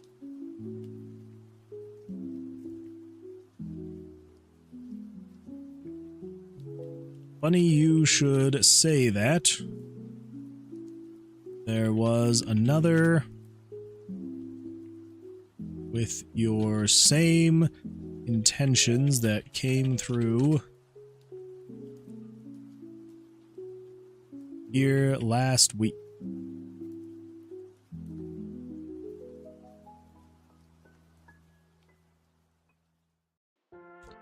Unfortunately, we haven't seen him since then.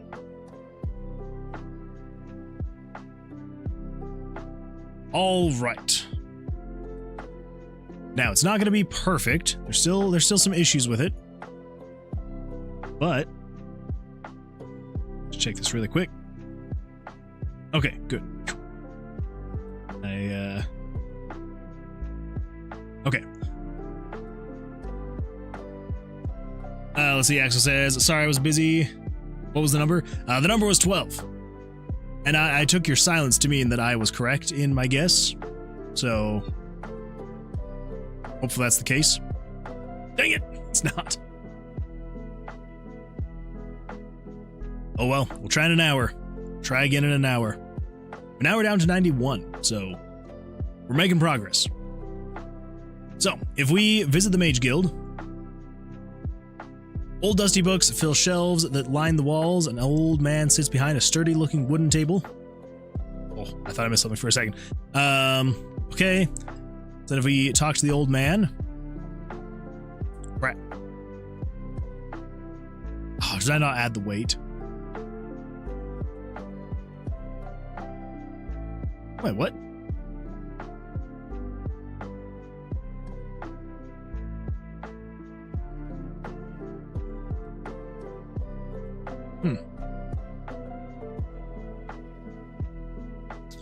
Let's see, when you get to 10 guesses, I'll let you know higher or lower.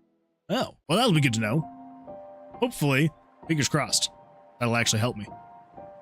I guess we'll see.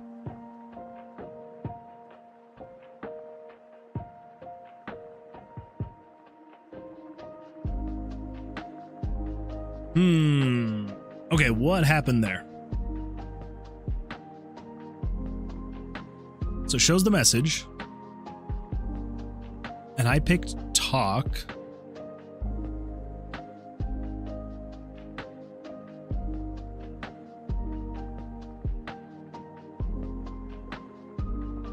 Did I have to add one after released as well? So if you released, set it to 1. Waits before the loop.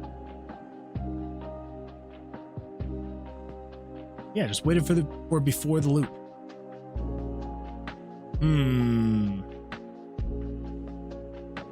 Well, that should be parallel. Okay, so that's not quite right then. Let's see. Label start.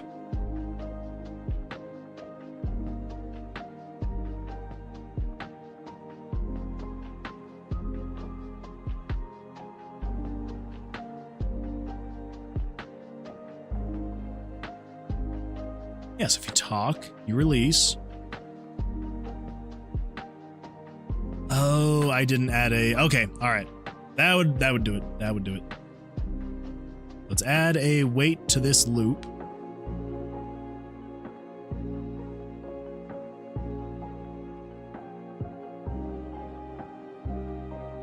Okay.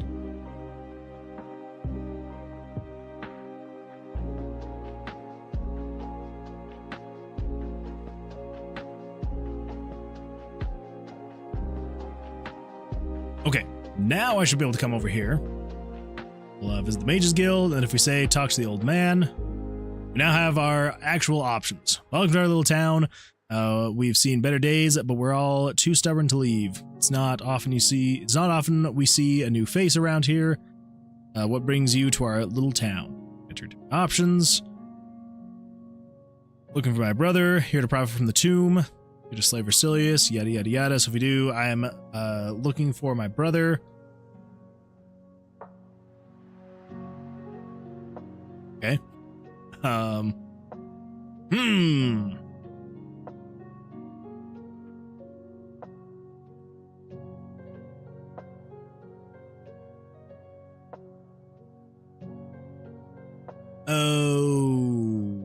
right. Okay, start needs to be after that. Okay. That should fix that. I don't know what I was thinking. Mage's Guild, talk to the old man. I'm looking for my brother. So then it should say, many go missing in this town. It's the sad reality of living so close to a cursed tower. If your brother went into the tomb, I'm not sure what his chances are of survival. Or of survival are. Your options of talk to old man, buy, sell, current quest, leave. If you leave, you can come out here if you visit the Mage Guild. And then if we talk to old man again, it shouldn't do anything. Yeah.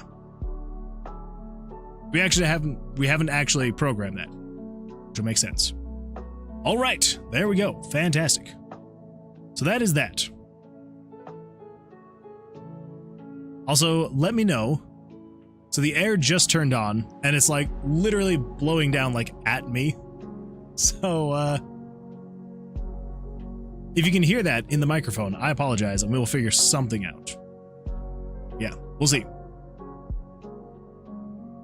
All right, so that is just, if you haven't talked at all, then it does this. All of this. Although I'm also realizing now here we haven't done the learn from the best. Let's grab all of this.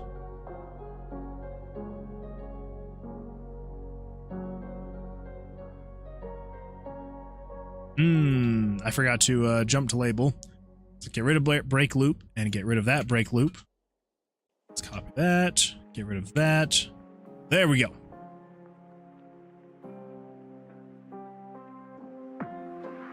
Vercilias was a great mage.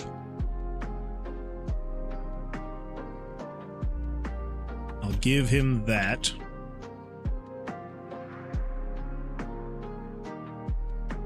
I was once an apprentice of his.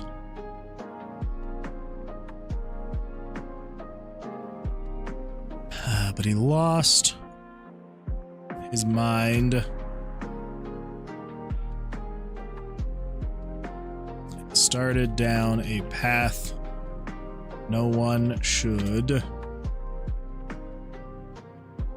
ever venture.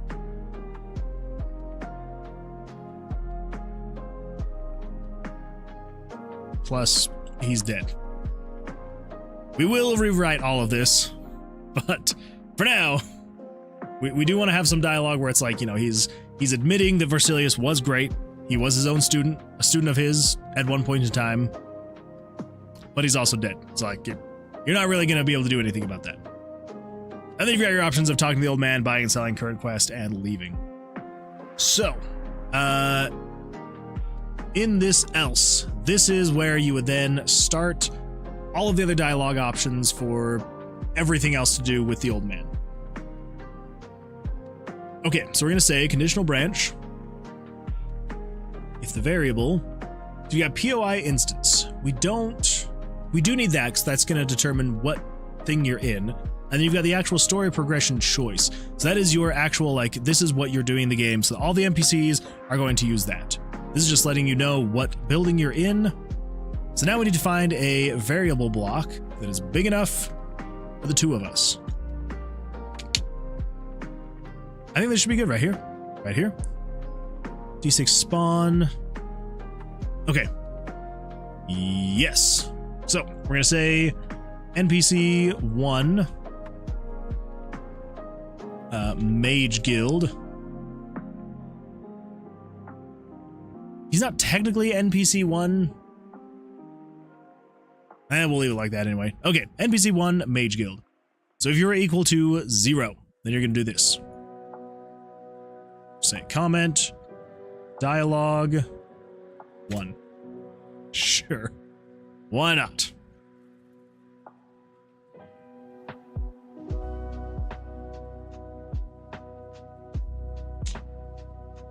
I'm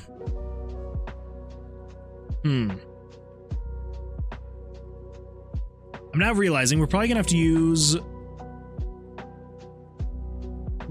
crap. Okay. We might have to use some JavaScript. Get this to work just right. I'm now realizing when you talk to the old man... So here's kind of what I'm thinking. I'm thinking that if you talk to an NPC when you don't have a quest from them, it will give you the option to get a quest. Yeah. Because there's the two different options, right? So you've got talk to X, and then you've got current quest. Current quest is basically going to be them reminding you what you're doing, kind of thing. And so current quest will not be a thing if you don't have a quest from them. Yeah.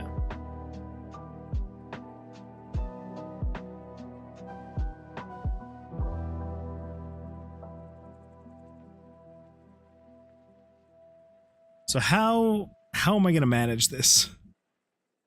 I think maybe we'll just have most of the NPCs not really even acknowledge what your quest is, like your story quest.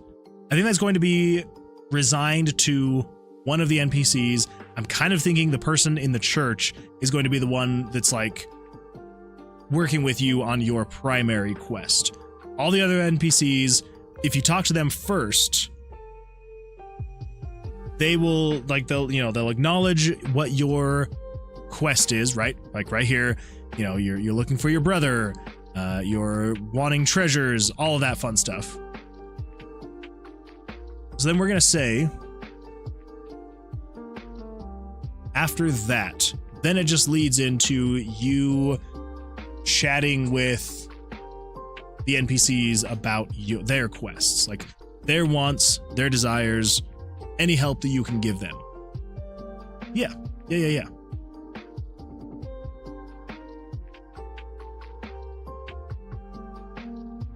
Okay. So you got buy, sell, current quest, blank, lead.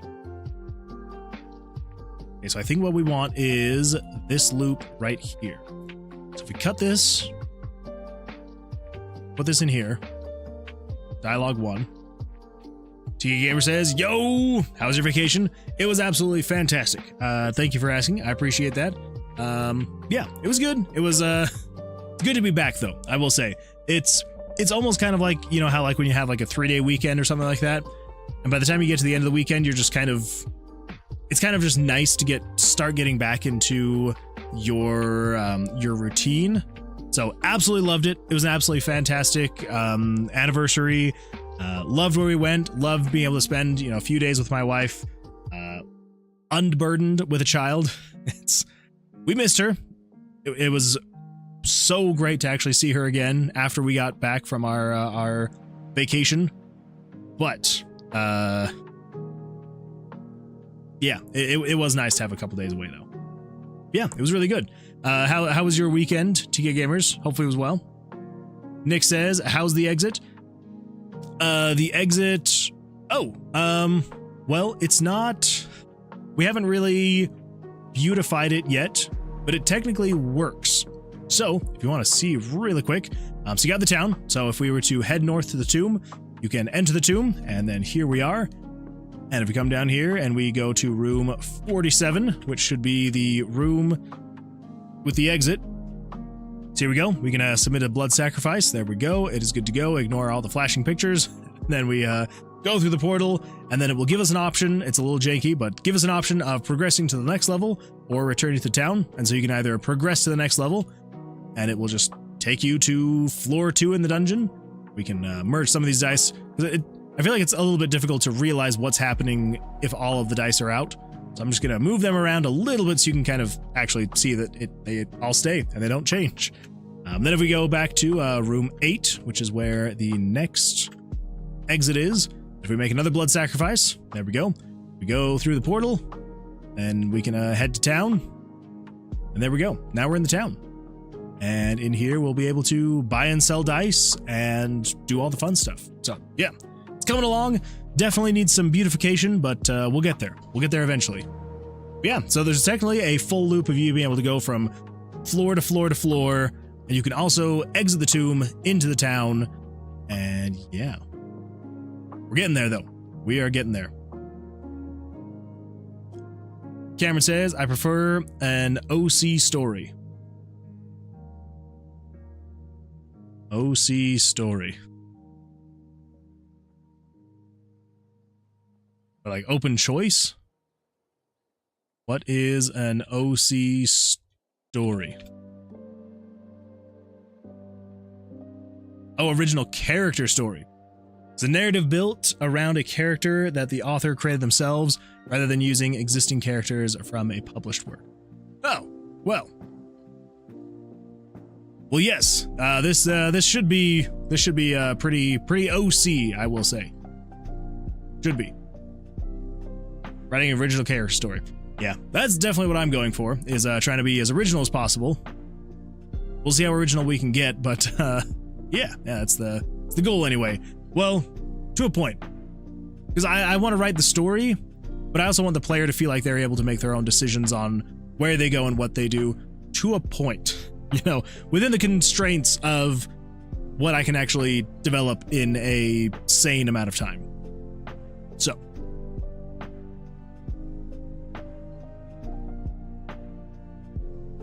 TK Gamer says, will there be a story in your game? Yes, there will be some story. So like right now, so if I were to go to, since this is the only thing we have built out right now, we visit the Mages Guild. Nothing changes right now as far as the visual. There will be a slight change. I'm still trying to decide exactly what it's going to look like, what it's going to change to.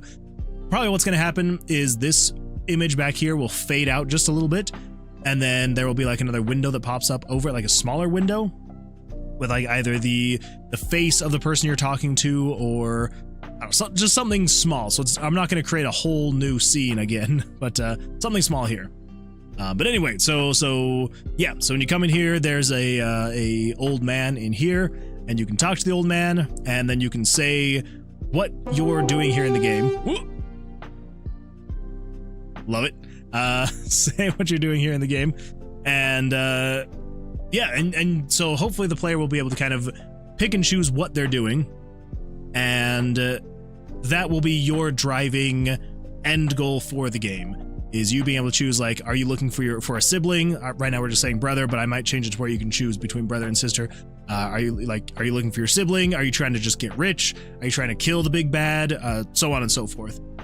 And so whatever decision you make here is kind of where the NPCs will kind of like help try to push you toward getting to that end goal with their quests that they give you.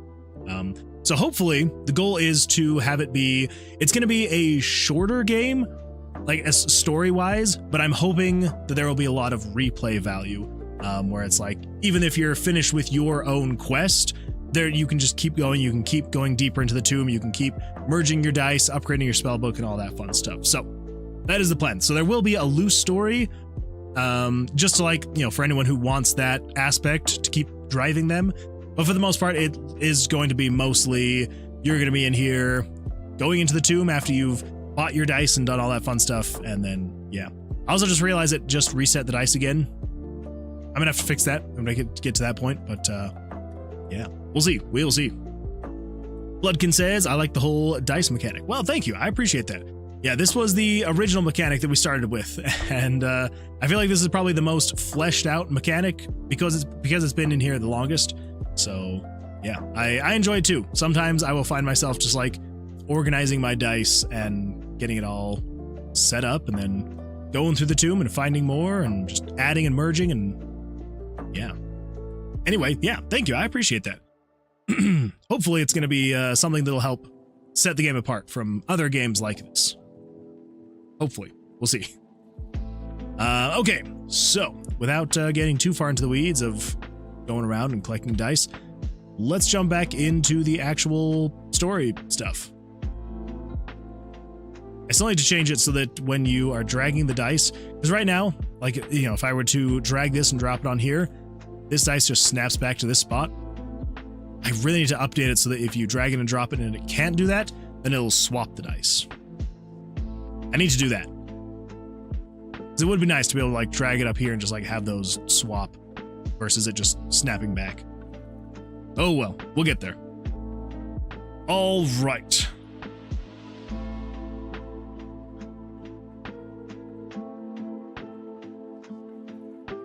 I mean, I guess, yeah. Okay, so like where are we? Okay, so you enter the Mages Guild. So the buy and the sell and the current quest, we will get to that eventually. Current quest will actually not even technically be here until you have talked to the old man for the second time to get a quest. So we will be getting there eventually. For now, let me think about this.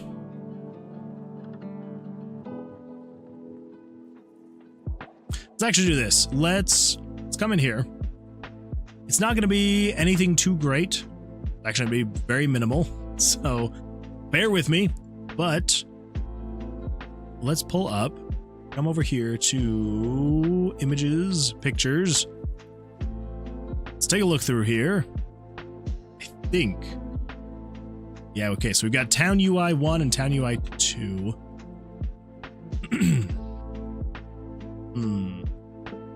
Okay, all right. So this is the Town UI with nothing over here in this spot here. And this is the one where you're actually in the shop. That would make sense. So I think we're also going to have...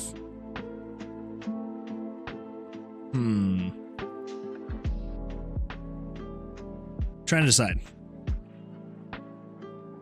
So we would also need... How big is this image? This is 16 kilobytes. Pretty small. Pretty small.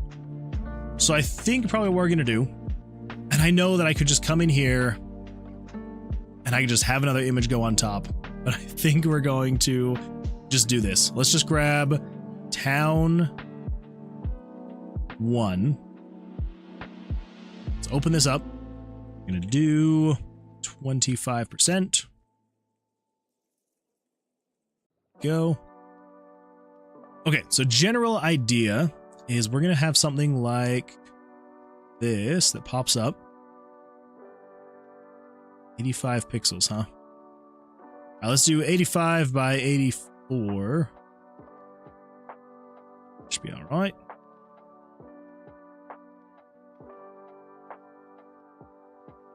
Yeah. Okay, let's do...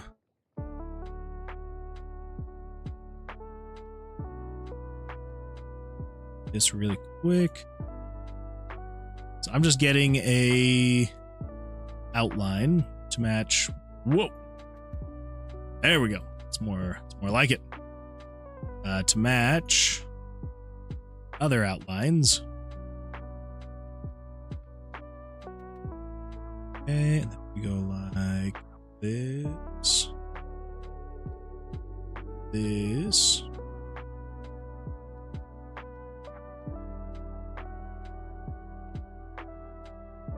Yeah. I'll just fill it in with the black. So yeah, general idea is it's going to look something like this. We might even go a little bit smaller.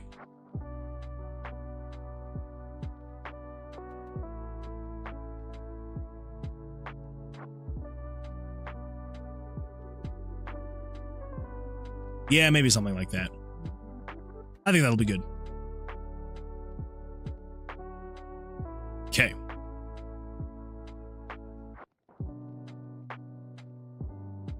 Now this is going to be G. This is going to be town.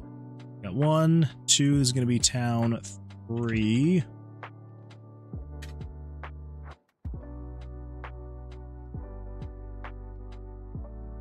Oh wait, I need to resize that because it is very tiny.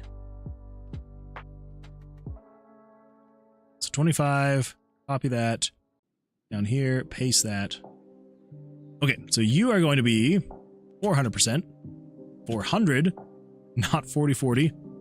It's huge. And G, let's come down here to town 3, replace it. Let's turn that on. It's going to be town 4.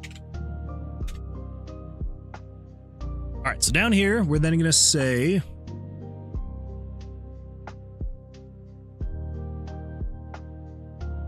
copy that. Let's put over here. It's the starting dialogue. Mage's Guild. So when you release that, we're going to show town 3.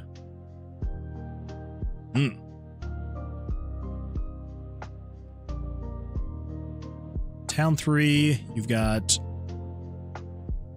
talk down here, leave. So if you leave, set this to equal town 1. Oh, that's weird. The inventory text shifts ever so slightly. That's odd. Let's come over here. Let's open up town 3 and 4.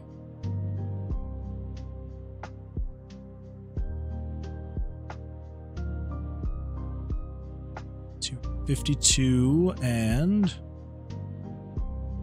56.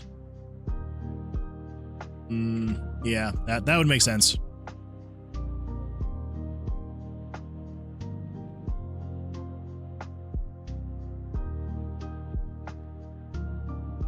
There's some things, I know that I've said this a lot with wanting to be pixel perfect.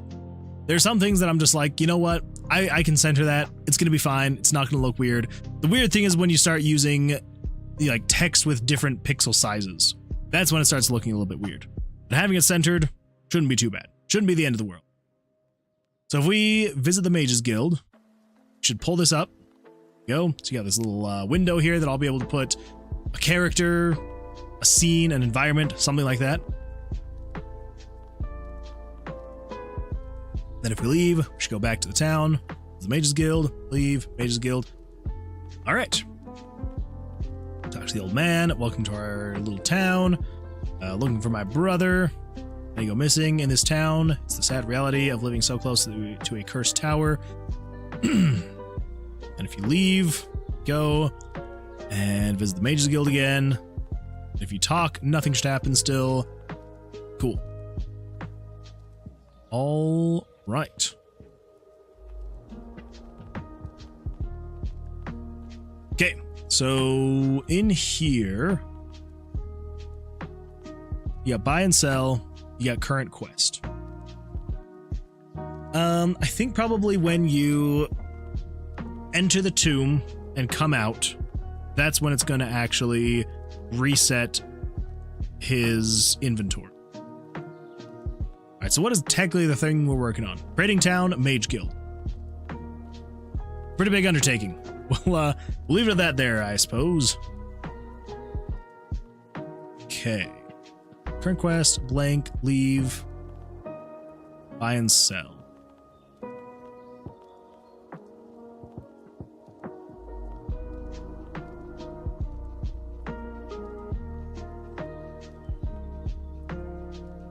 Out of curiosity,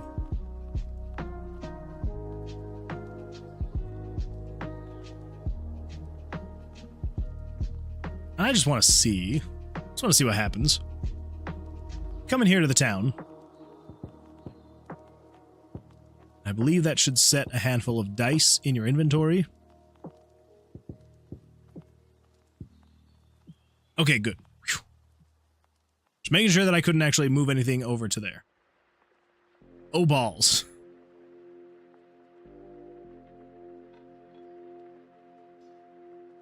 Alright,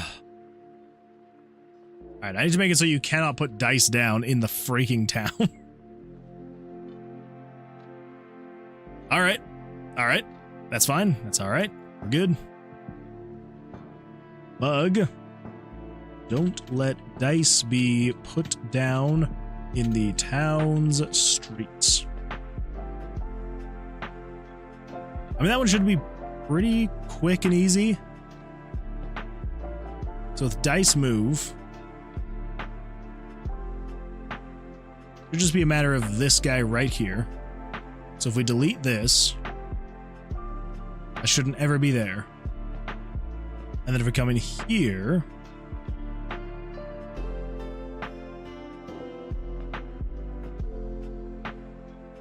current room item 1.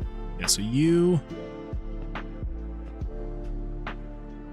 and we've got current room item 2 right here.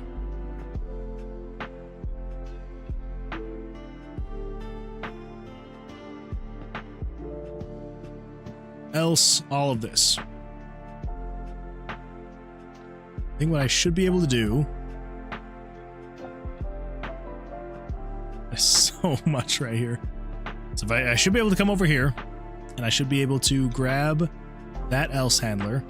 Everything else down here should be outside of the elses. So then if we go up to 2 and item 1, we delete that, and then we paste this in here. Now we should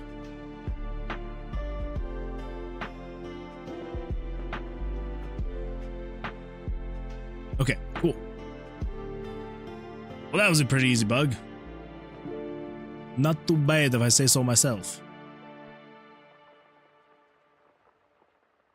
Okay, now I don't know how much more we're going to be able to do on this guy, just because. Okay, so you choose your thing, right? So you choose the whole thing.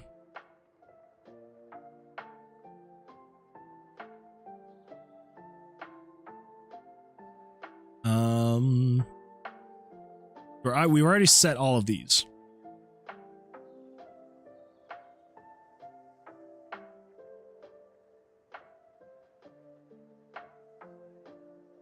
Dialogue 1. This is after you have told him what you want to be, what you want to do, what your goal is.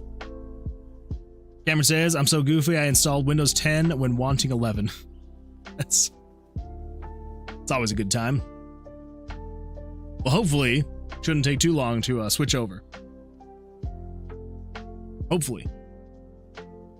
I don't know. I have an irrational fear of like redoing my computer. And so I'm always just like, I hope that went well. I know that like for the most part, as long as you have good backups of things, it shouldn't be the end of the world. But I always worry with backups. Yeah. So you make your decisions. Headshot. Gotta love the random sounds. I hate redoing my computer. Same.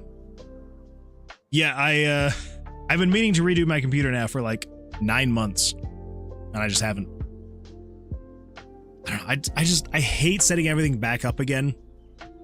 Like when it's a brand new computer, I love it because it's a new computer and it's fun and exciting and you want it to be all fresh and clean and nice and fun, but I don't like doing it on my computer. Even though it is just the buggiest install of Windows 11 ever. It is so bad. And I feel like a reinstall would just fix so much. One of these days I'm gonna get there. You did back it up though. That's good. But that's true, Jesse. You did not have a choice. Your computer kind of just forced you to actually just redo your computer, and that's never fun. The forcing is way less fun than the choice to redo a computer. So, not great. Not great. Okay, so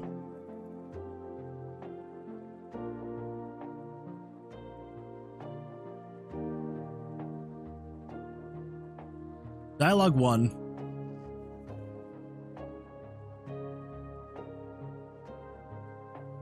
Before it jumps in here, we're going to add 1 frame of wait time. And we also want 1 frame in the wait section. And then before we start looping, now this is where we're going to not be able to go too far because we want to actually map out what is this character, what do they want, and I don't know that yet. So we're gonna have to figure that out. But for now, we'll just say he can say something like, what can he say?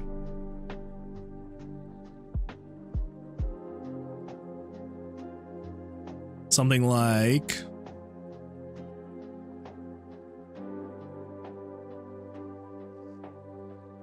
if you're going to be heading into the tomb,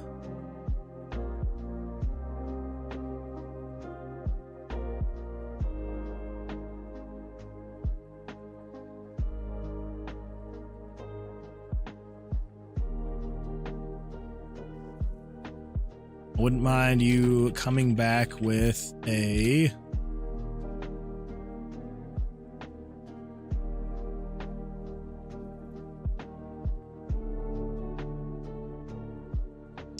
few. Oh, this is another thing where I'm just like, I don't know what items are going to be in the tomb, so I can't really build that out yet for the quests. There are so many things hinging on so many other things that I'm just like, I know that I need to build these other things, and I just haven't.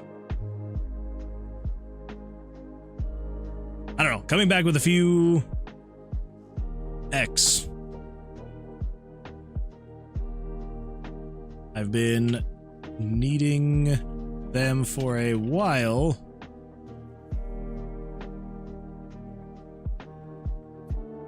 But they are so rare outside of the tomb.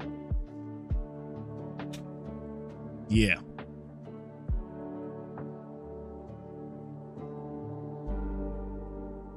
Then we have to decide how are we going to actually have the quests work.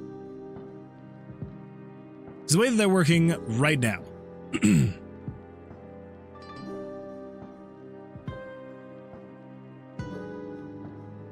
Excuse me.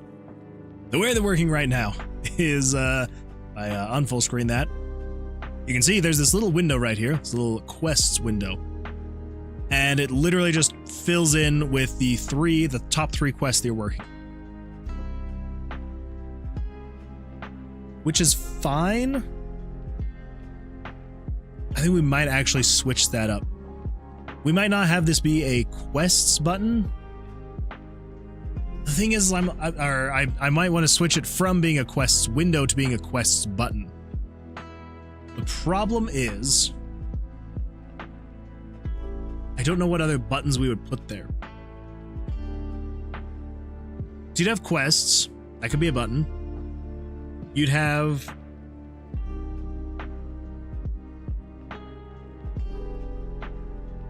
what else? I guess you'd have like the menu button, like a pause button, so you could I don't know, change settings, things like that. spell book. Well, the spell book's going to be, I mean, I guess you could access the spell book, but the idea is that you'll have to do your spells in the town.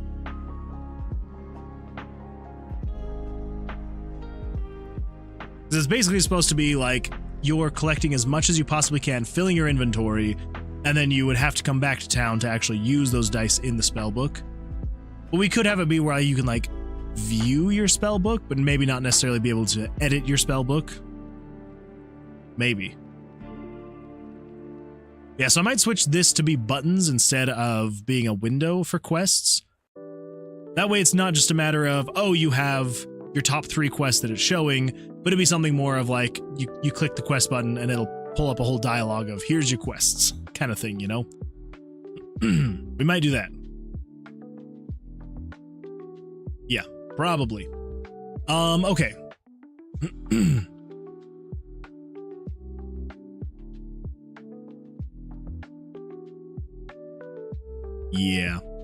Yeah, that's probably what we're gonna do. Because basically the way it's gonna work is there's gonna be however many, you know, X number of NPCs in the town that you can get quests for. And then as you get those quests, it'll show you what you're doing for those quests. Yeah. Okay. All right. So at this point, let's come down here. We're gonna say,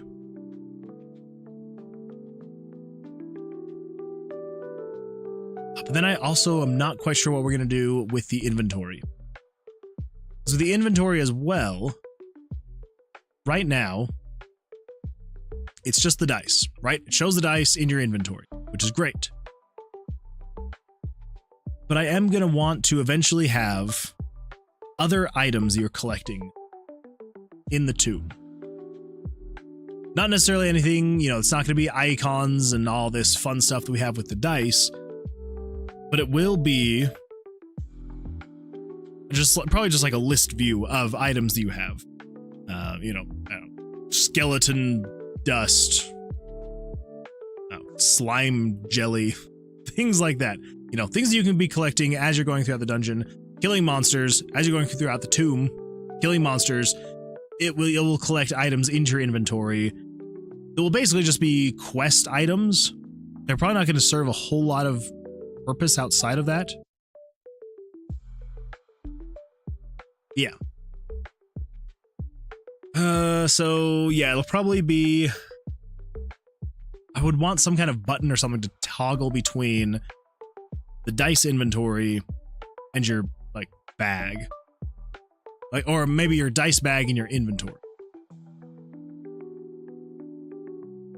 Something like that. So maybe I'd even have to like shrink the players. Oh, that's the whole thing, is like I wanted these windows on the sides to be the same height, and then the windows in the bottom left and the bottom right corners to be the same.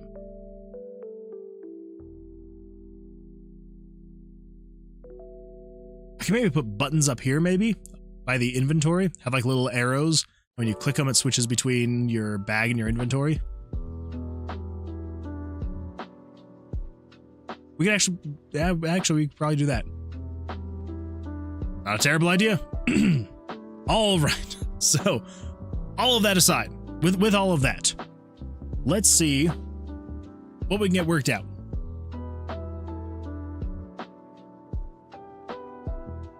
Cameron says, I am now installing 11, not 10. You made sure though, right? And you're installing it on the right drive?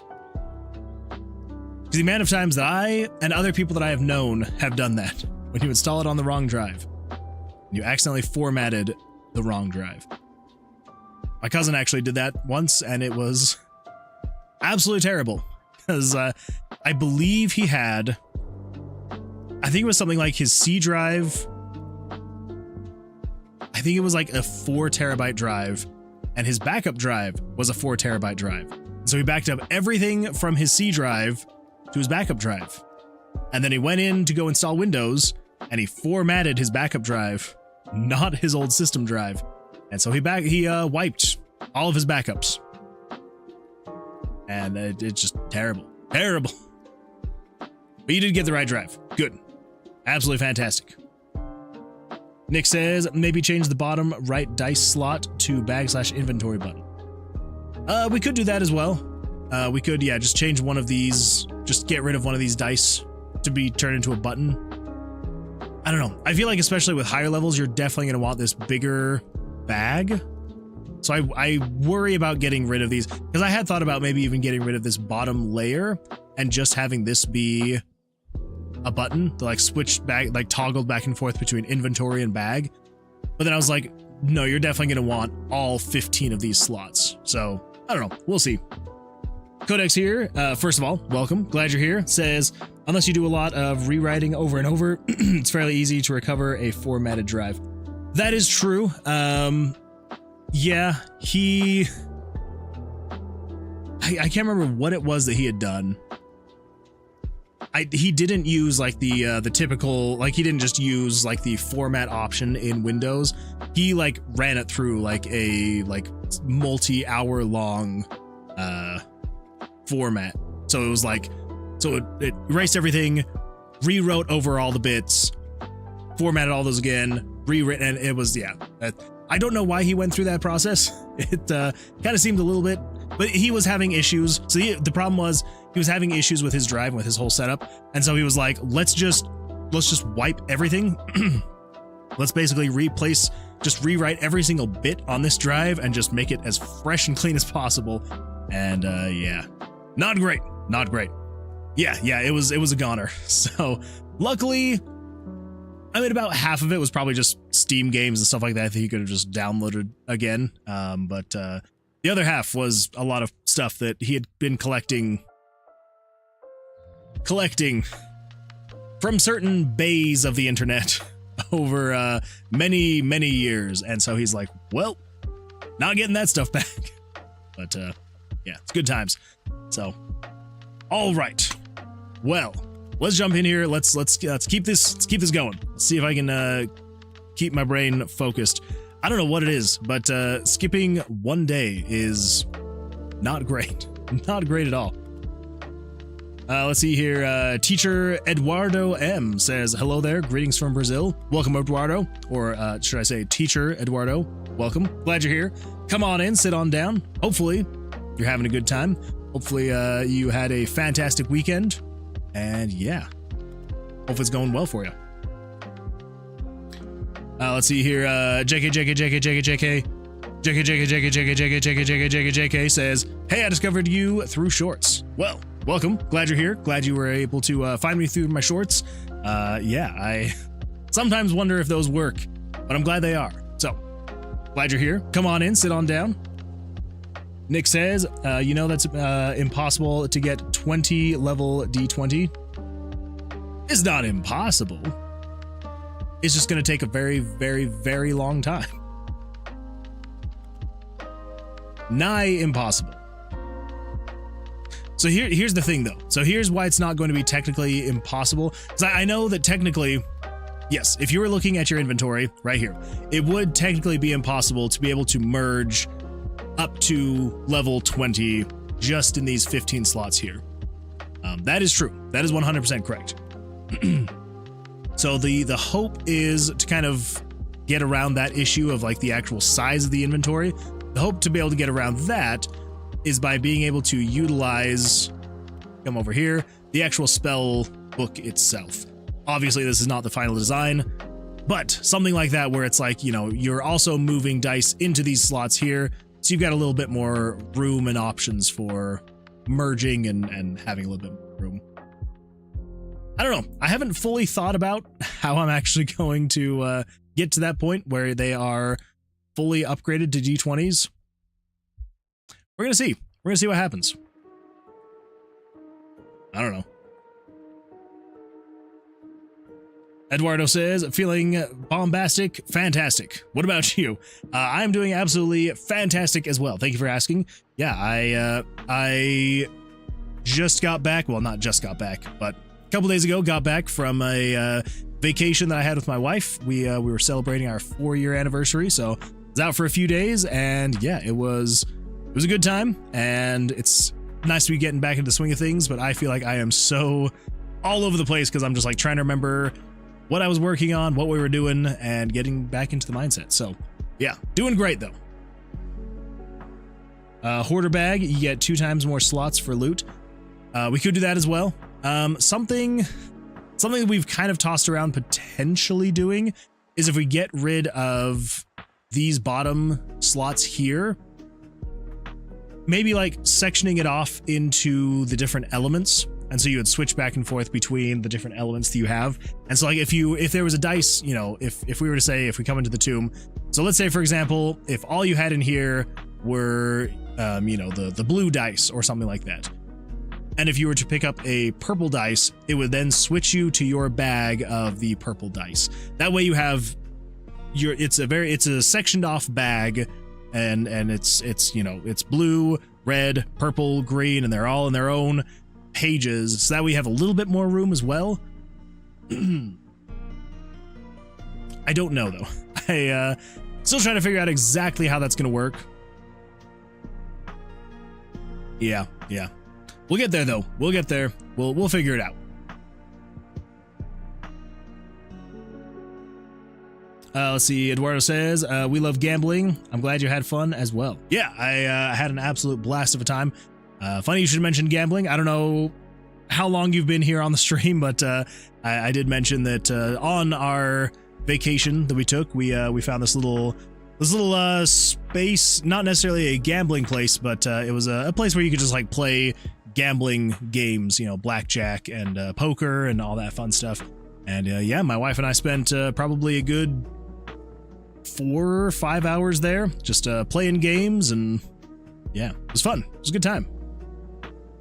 Who doesn't like to gamble a little bit? Exactly. Yeah, everyone likes a little bit of a gamble every now and then. Just don't get too addicted to it. It's not a good thing to get addicted to. Cameron says, I sent you the proof. Wait, send me the proof of what? Yeah, the proof that you actually installed Windows 11 instead of 10. Oh wait, I missed your other message. You messed up the boot parameters? That's not good. That's not good at all. Well, hopefully got those fixed. Hopefully. All right here.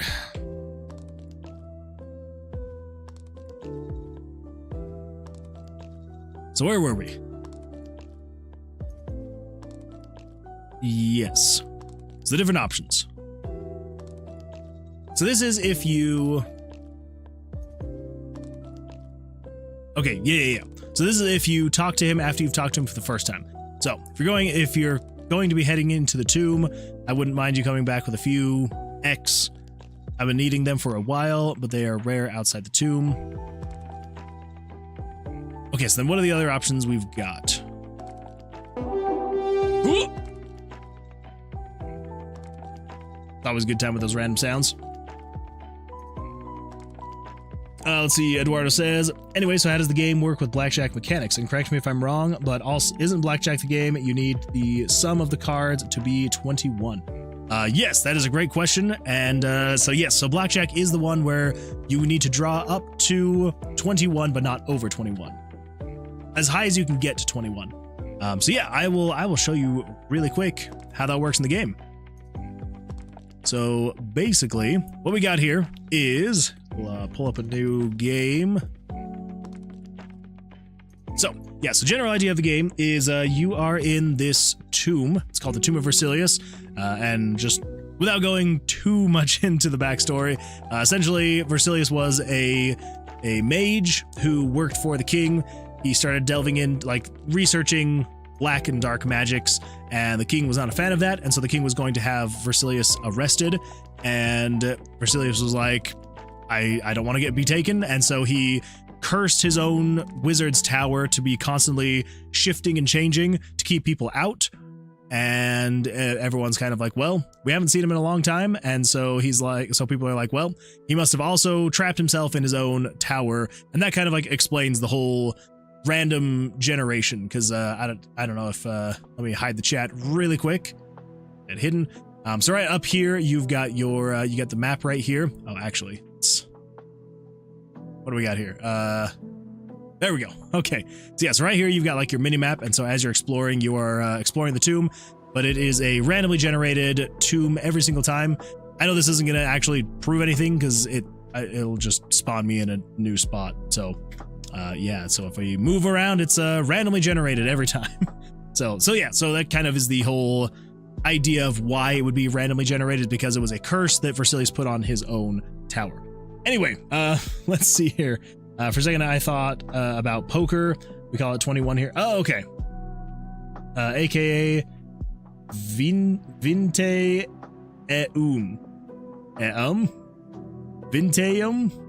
I'm sure that I absolutely butchered every single attempt of that.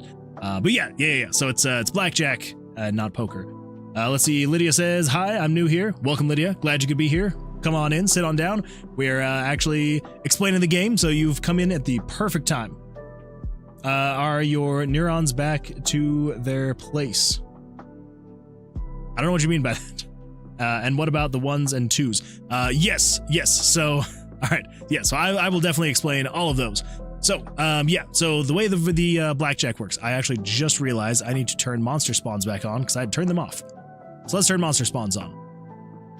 So really quick with the blackjack.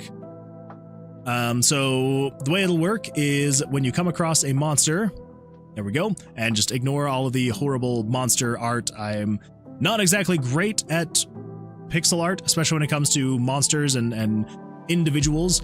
But yeah, so basically the way that it'll work is the monster will draw 2 cards and you'll draw 2 cards. Kind of like how it works in regular blackjack anyway, except for you will be able to see the monster's 2 cards. And the way that it'll work is if you draw higher than the monster, you're able to attack. If you haven't drawn higher than the monster, then you have to draw again until you actually draw higher than them. So since I drew a 20 and they've got a 19, I can then attack, and each card that attacks will do damage based on a spell, which we will get into and we'll kind of go over that. And so then, yeah, so I drew a 9, he's got a 19, so I will draw again. We've got a 12 to 19, so I draw again.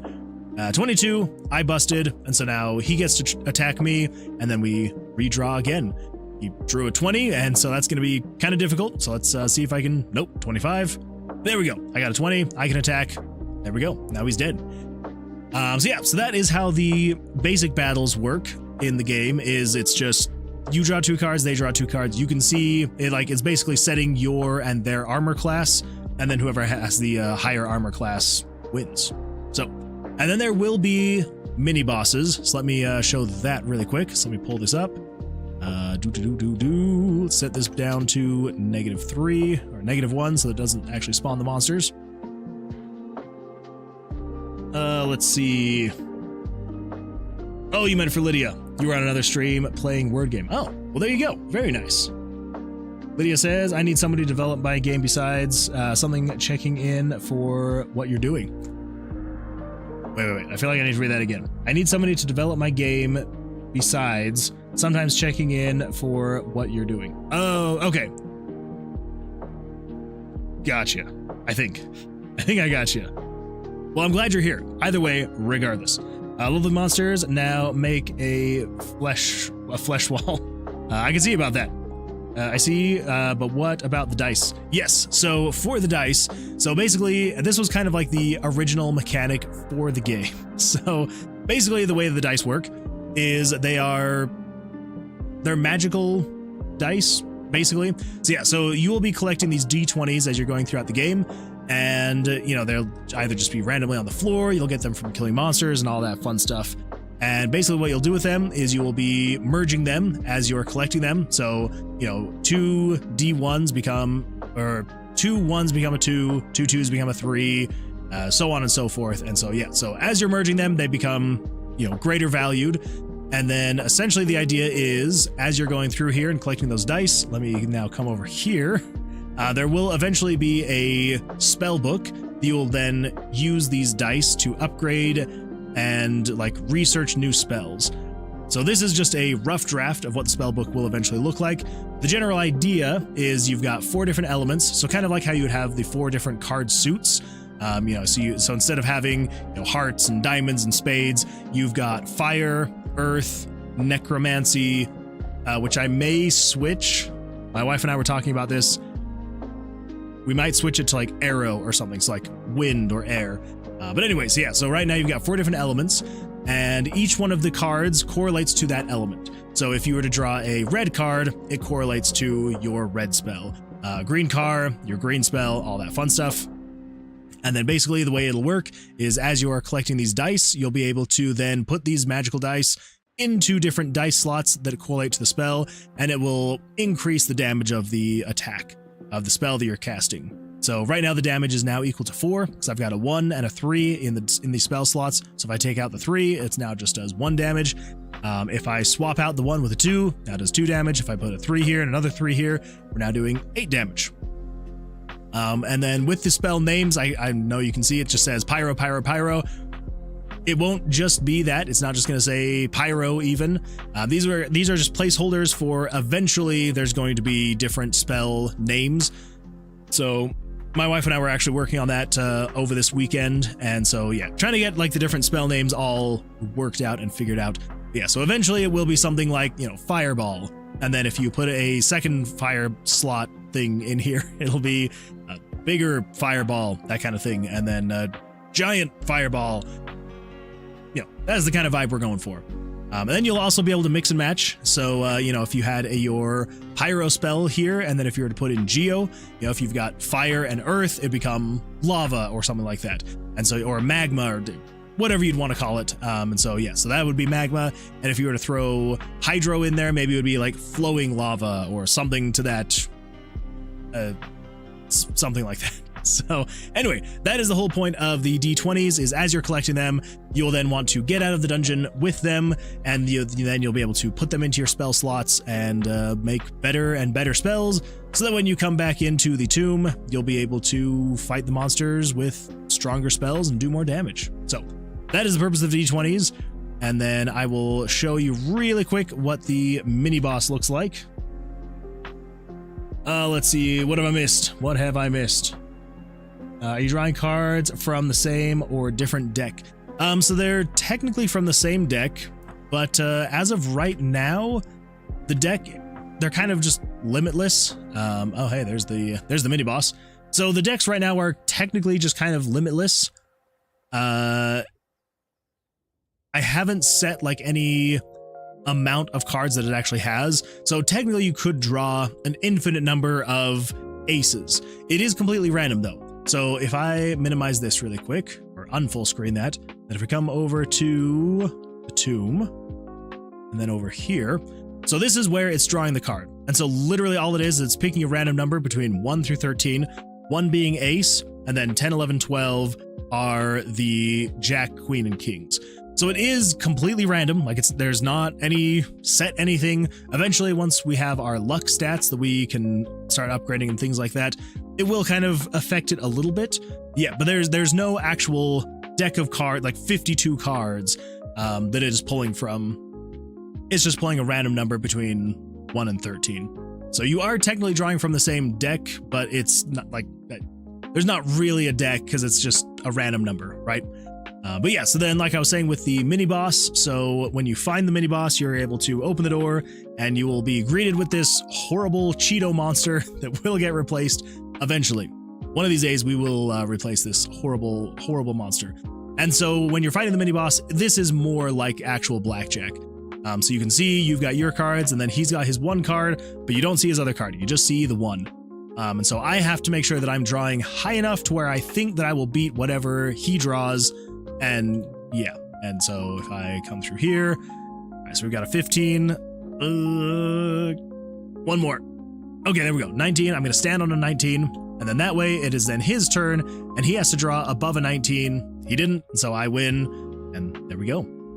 15, let's draw one more. Ooh, 16. We're going to stand at 16. And he got 17. And I forgot I completely broke his mechanics when he actually wins. Crap. Anyway, hopefully you get the idea though. The mini bosses, you play more of like actual Blackjack. The monsters, it's a little bit more basic just so you can get through them a little bit faster. Yeah, there we go. Perfect. Let's see, Lazarla, welcome. Glad you're here. Did you redo the dice art? I did. Yes. Yeah. So this was redone a little bit ago. I think it's been like a week or so now.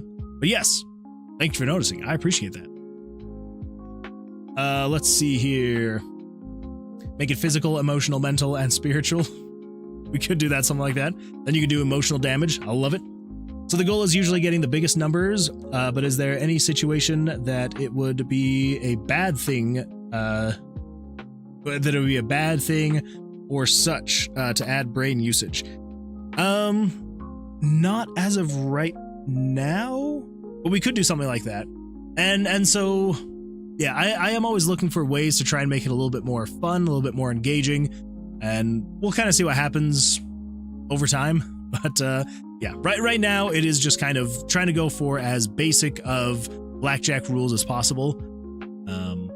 Yeah, so we'll see what happens. We will see.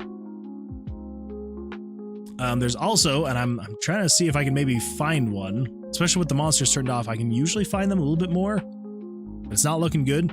But usually as you go through, there are, what are they called? Traps. There's usually traps as you're going through here. There are so many dice. Holy crap. Like nothing but dice. Good freaking heavens. All right, well, there's the obelisk. So when you find this, you can either find your way to the mini-boss, or you can do like a blood sacrifice, and it will open up a portal to allow you to leave. And then you can either go to the town, or you can go to the next level. You go to the town, then you're in the town, which is where we were trying to get all this worked out and figured out. So, good times. Hopefully good times. Let's see. How do you manage memory usage? In what regard? I would like to answer your question though, JK. But yeah, I'm not sure what you mean by how do I manage the memory usage. Cameron says, I usually got Wordle today. I actually got Wordle today. I am so bad at that game. I have not even tried to stay up on it. I'm just so bad. Just says, grape. That's true. Pyro is a spicy meatball. He said the spicy meatball. Something like that. Pokemon Wiki might be useful for names and ideas. Yeah, and I might have to reference some places like that, but my wife is super into naming fantasy things like, you know, spell names and all that fun stuff, so she has absolutely loved going through and naming the spells. Let's see. Cameron says, me too, but I got it on the 6th guess. I think the like 3 times that I've played Wordle, I failed every single time. I'm so bad at it. It's like absolutely terrible. Let's see here. Reverse AC boss. We could do that. You have too many dice slots. What is challenging is the thrill of being restricted and having to create unique strategies to compensate your weakness. Well, that is fair. So, to be fair, when you do start the game, I'm planning on not having all of these slots. What we're going to do is you're probably going to have 9 slots when you first start, and then you can unlock more slots as you go throughout the game. So like as you level up, there'll be like options to like unlock more slots so that, yeah, so you've got more slots. Because yeah, as you're getting further in the game, your inventory will get pretty full pretty fast. Because as you keep merging, like your need for more slots for the dice will just keep climbing exponentially. Because as you get more and more dice that are higher levels, it will take longer and longer for those higher levels to eventually go up even just 1 level. So. Cameron says, also Bulbapedia and the Hero/Villains wiki. Could be a good way to go. I personally really like the fantasy name generator. Because there's so many names on there.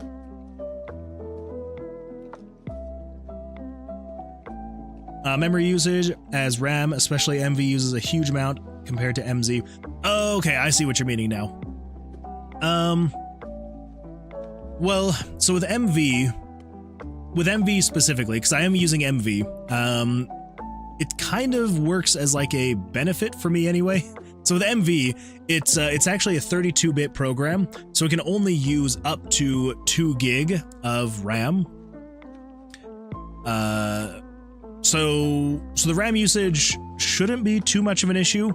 I have had some issues, I will say that. I have run into some issues, but for the most part, it's just been like inefficient design on my part. And so I've had to go in and just like redesign how something worked. And then it's worked a lot better after that. But yeah, I definitely have run into a handful of issues with RAM problems, mostly because of like the way that I'm building out the game. I'm sure for anyone who's like used to RPG Maker projects, this probably looks a little odd. And that's because basically everything you see here on the screen is just a picture. Like there's not any events. I'm not obviously using any of the predetermined grid movement and anything like that with RPG Maker. So everything here is some type of picture or parallax. I also am using a parallax background, but yeah, so using images for all of this stuff definitely does take quite a bit of RAM, which is not great. But yeah, trying to be just, I don't know, sometimes I just have to make sure that I'm trying to be as efficient as possible when I'm placing things, when I'm, figuring out how many images to have on the screen at once and all that fun stuff. But yeah, so hopefully that answers your question. Hopefully. Yeah, MZ, since it's a 64-bit program, it has less of a cap, and so I almost feel like you can accidentally use a little bit too much system RAM because of like how much crazier you can go with some of the stuff in MZ. But yeah, MV can have quite a bit of an issue sometimes, especially when you have way too many events on the screen at once, all doing things. That's when I've run into issues. I know that it doesn't look like much, but so this right here, so these are all the events that were making the dungeon scene that you just saw run. So you've got all this stuff right here, right? But if we come over here to test dungeon, no, it's not test dungeon. Was it test dungeon? That seems way too few.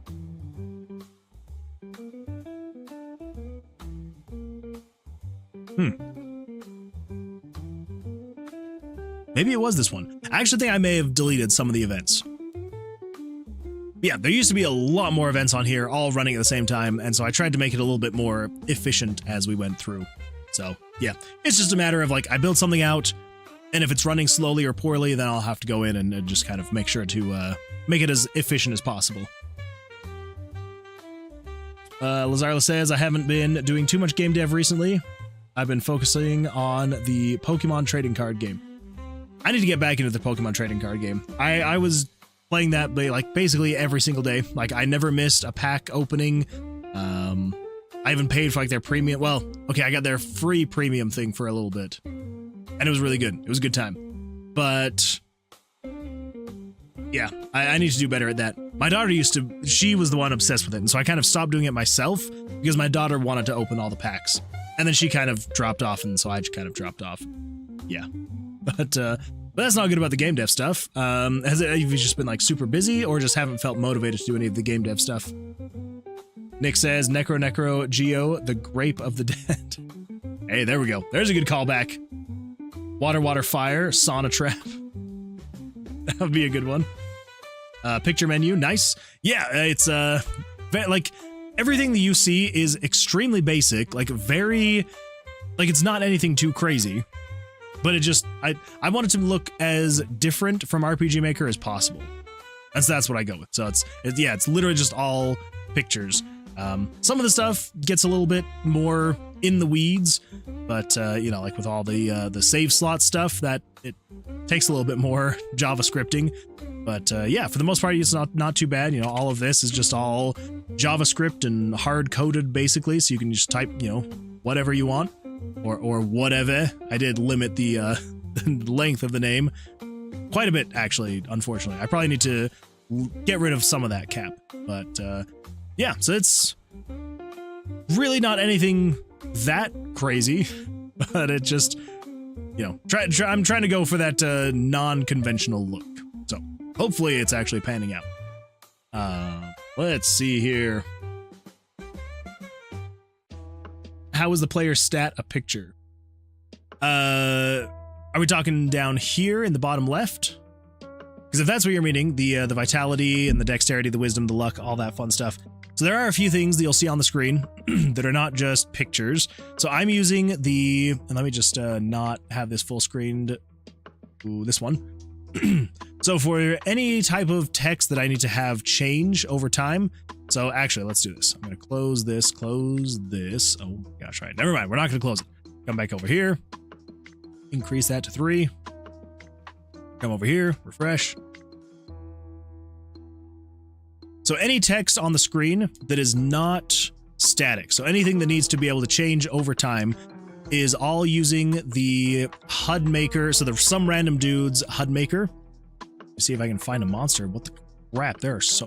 Why? I turned the monsters back on. What is happening? Show me the monster. Did I not? Yeah, 3. Oh, I think I know what happened. I need to save it. And then I need to come over here and refresh. That would do it. All right, let's go find a monster. There we go, monster. So yeah, so things like the monster name, that has to be dynamic. The draw values, those have to be dynamic. All that kind of stuff is, yeah, being shown in the some random dude's HUD maker. So if I come over here, you can put text on the screen and you can have it show, you know, variables, player names, and all that fun stuff. So there's a lot. That is one big mess of HUD elements, as you can see. Yeah, it's a lot. But then, you know, based on the scene that you're in, it's you know, so like just on this scene right here, from what you can see, there are 1, 2, 3, 4, 5, 6, 7, 8, 9, 10, 11, 12, 13, 14, 15, 16, 17, 18, 19, 20, 21 HUD elements all showing right here. So yes, you got like the player name, the level, you've got the gauges for the health, you've got the actual health number, you've got the different player stats, those are all being controlled by that. You've got the floor number, then everything about the monster, so you got the monster. Oh crap.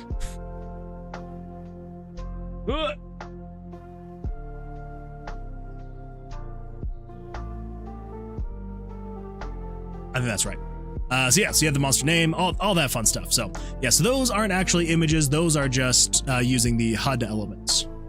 So hopefully that answers that question for you. Let's see here. Oh man, what have I missed? Nick says 524,288 number of dice for D20 of level 20. Yeah, it is going to be a lot. It's going to be a lot.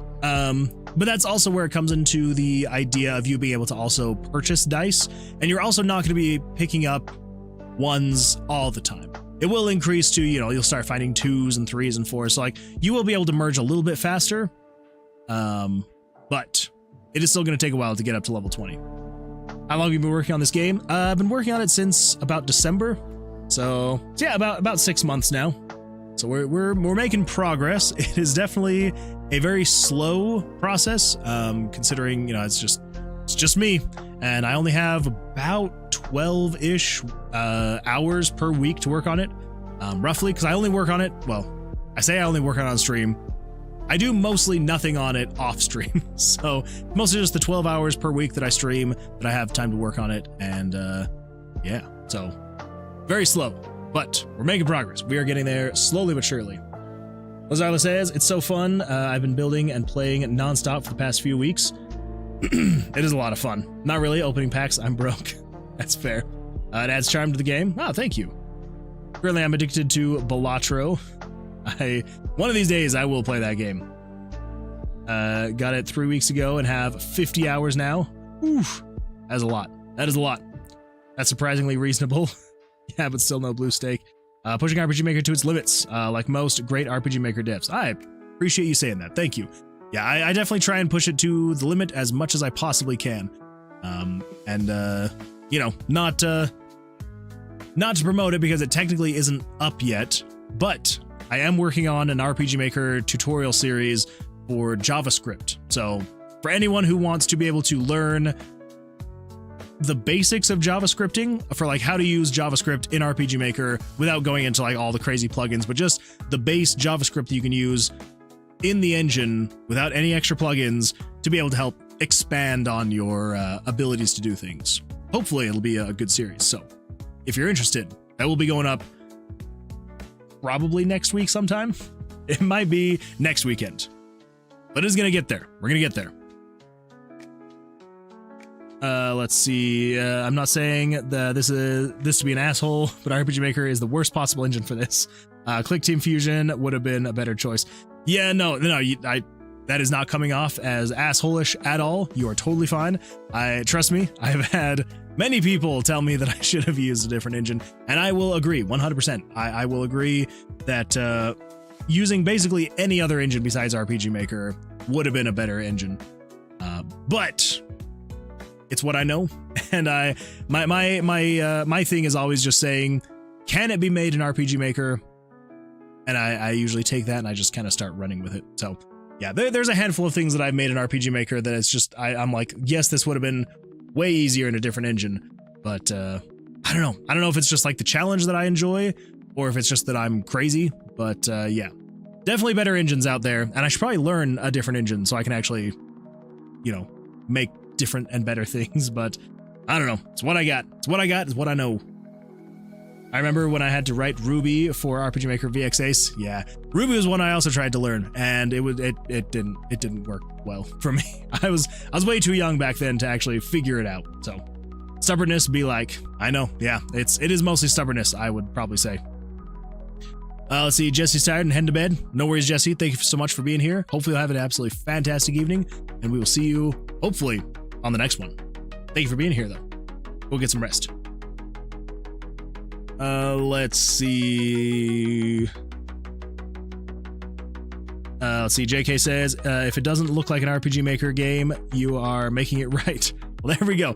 That is the goal, is to, the last thing that I want someone to do is see it on like Steam or Itch or something like that, and see default assets and have them be like, oh yeah, I don't want to play that game. It looks just like every other game. So as long as I can avoid that, we'll be good. We'll be good. Nick says, Loki makes games in Excel. If you want to see them, join the Discord. That's true. Yeah. We've got an absolute legend in the community, and yeah, he is making a boxing. I'm trying to think of like the best way to describe it. So Loki, if you're still here, but yeah, he's making a boxing game in Excel. It's freaking crazy. Like, I can actually pull it up really quick. I'm probably not going to play the whole video, but just so you can kind of like see and have a rough idea. I pull up secondary display. Oh, and if I pull up chats and the overlay, holy crap, I am so sorry that that's been closed. But yeah, so I'll just pull this up really quick. Full screen, replay. Yeah, freaking just, well, so it's LibreOffice. Yeah, he's got this whole freaking, it's got like the rosters for all the different boxers, and they've all got like different stats, and it's just crazy. I'm like, holy crap. So wrestling, but yeah, oh, that's true. I don't know why I keep saying boxing. I keep defaulting boxing. My apologies. But yeah, it's a good way to go. It's a good way to go. Yeah, I will say it's probably, usually for most people, I feel it's that challenge. It's seeing something and wondering, can it be done? Not necessarily should it be done, but can it be done? Some people do, others don't, and yeah, it's a good time. People will find a way to run Elden Ring in a Windows 98 soon enough. That's true. I mean, if they found out how to make Doom run on freaking calculators, smart TVs, smart fridges, smart watches, people will find a way if they're determined enough. Nick says, I'm gonna be audio only, then head off, but I would be able to write it, so bye-bye. No worries, Nick. Thank you for being here. I appreciate that. And yeah, feel free to pop back in if you need, but if nothing else, hopefully we'll see you on the next stream. Lydia says, Doom on pregnancy tests. I'm sure someone is working on it. I'm sure. If it has a screen, Bad Apple and Doom will be played on it.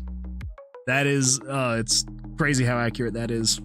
Yeah, if it's got a screen. And sometimes it doesn't even have to have a screen. I'm pretty sure that I saw a video once. It was someone got Doom running on like a Braille machine. Doom has been run on literal microorganisms. Look it up. That one I do not doubt at all. But I'm pretty sure. So if we do Doom Braille machine. Doomling's accessibility kit. Doom machine. All right, this is pulling up something way different. So maybe not. Maybe not. I don't know. Anyway, yeah, it's crazy the amount of things that Doom can be played on. If it has 64 kilobytes of RAM, it can run Doom. It's true. It's true. And people will, they'll keep pushing it. It will keep pushing it. All right. Well, first and foremost, yeah, so JK, I appreciate you being here. If you're having a good time, if you're enjoying, wouldn't mind a subscribe right down there. And then of course, Eduardo and Lydia, if you're also enjoying, wouldn't mind a follow over on Twitch. If not though, that's totally fine. No worries at all. But always looking for fun new people to join the community. So if you want to join, feel free. If not, still loving having you here. My favorite was wait, where do we go? There we go. My favorite was playing Doom in Task Manager's CPU core percentage display. That's crazy. 896 cores for playing Doom in your Task Manager.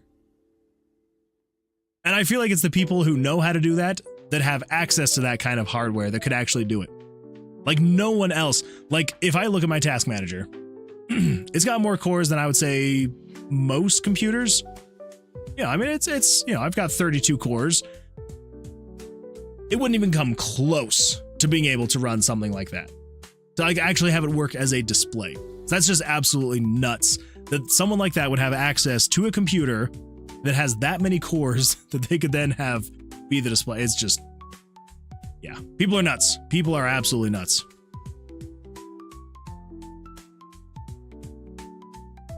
Oh yeah, I do remember this video.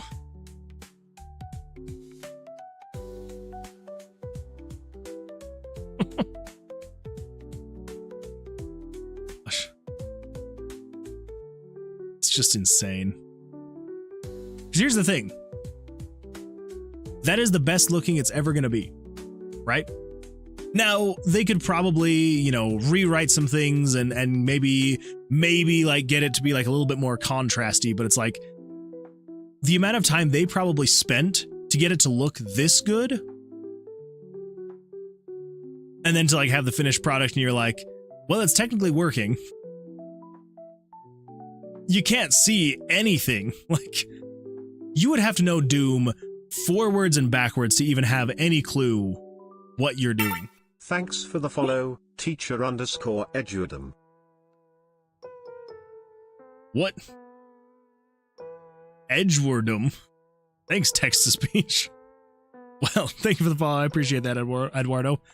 Yeah, it's nuts, though. It is absolutely crazy. I will say, though, the title screen, that's looking pretty good. It's looking pretty good. Not bad at all. Ooh. Teacher_Eduardum just redeemed Stretch. Well, everybody, time for a good stretch. Here we go. And then the other way. Oh. And backwards. Oh, man, that feels so good on my back. Thank you for that. I appreciate that. Time to sleep. Thanks for your company, and I'll love to see your progress. Well, thank you for being here. I appreciate it. Thank you for the follow. Thank you for the stretch. Thank you for the absolutely fantastic conversation. And yeah, hopefully we'll see you on the next one. Yeah, stretch. Yeah, the text-to-speech struggles a little bit, but imagine stressing 60 cores to 100% for contrast. I know it's crazy, but it is what it is, I suppose. I would assume if someone's got access to that kind of technology, though, they're probably not too worried about it. Or maybe they should be more worried about it. I don't know. I'll see you around, and I'll bother you about the emotional damage again. Fair. That is fair. I will happily take the bothering. Okay. Let's get back to this. Let's see what we can get done. We got just under an hour left of the stream. Here we go. All right, we're gonna dial in. We're gonna get focused. We're gonna work on some stuff. It's gonna be good. So if we come over here, that's the Baldur's Gate song. It is. I Absolutely love the music from Baldur's Gate. And I absolutely love the lo-fi versions of Baldur's Gate. Hopefully, you enjoyed as well. Yeah, we got some Baldur's Gate in here. We got some Skyrim. Got some Oblivion. I used to have Morrowind, except for some reason, it started getting flagged in my videos as copyrighted material. And I'm like, no, it's not. The creators of it said that I can use it. And YouTube's like, well, too bad. Oh, hey, look at that. Another Baldur's Gate song. It knows what the people want. Good old Shuffle knows what the people want. Okay. If you're going to be heading into the tomb, that's right. Chemist Trinix says, my friend YTF, you have 200 hours in Task Manager? Me doom. It's true. You could easily spend that many hours in Task Manager if you're running Doom.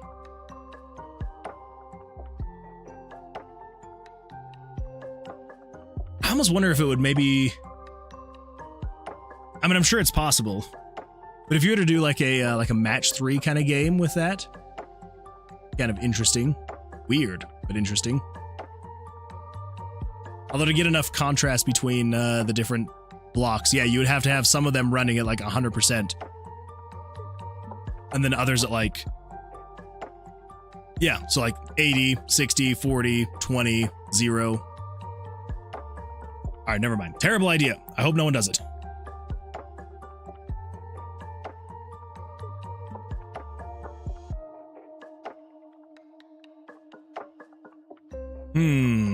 Okay. So if you talk to him again,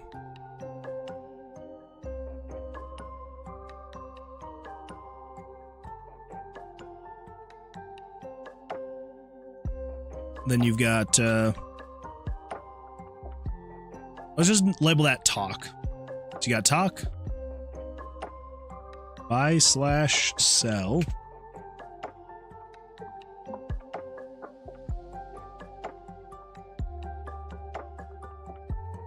Current quest.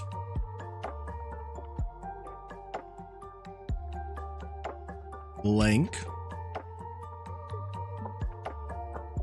And leave.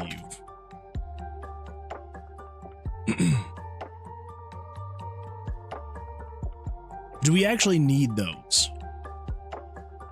I think what we can do...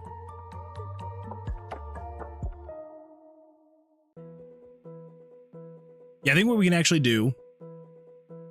Oh my gosh, another Baldur's Gate song. It really knows what the people want. Okay. I think what we can actually do is just then come back up here to the top, right? To start.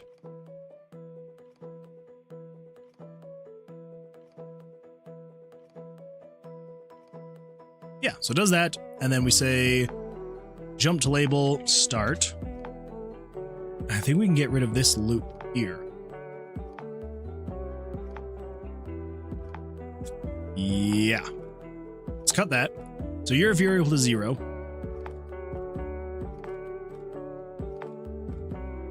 And that's buy and sell.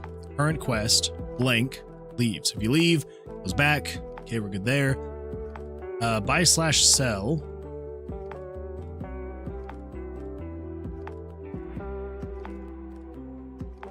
That should be fine. Yeah. So how is this safe room working? Because right now, we come in here. We got the dice over here.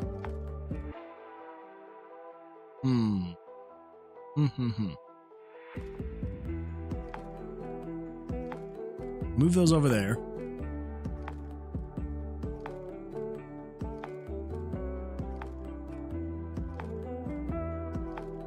Spellbook changes that. I think what we might need to do actually is copy this.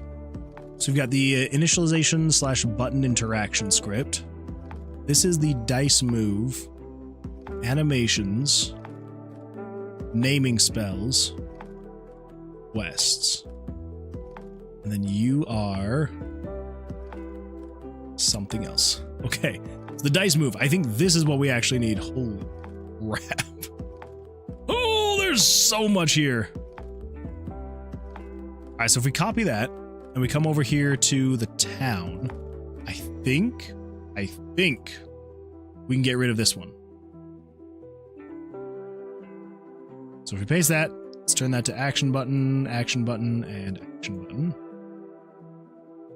Yeah. Now we shouldn't be able to actually move the dice. Oh, crap. Gotta go back to the town. That. All right.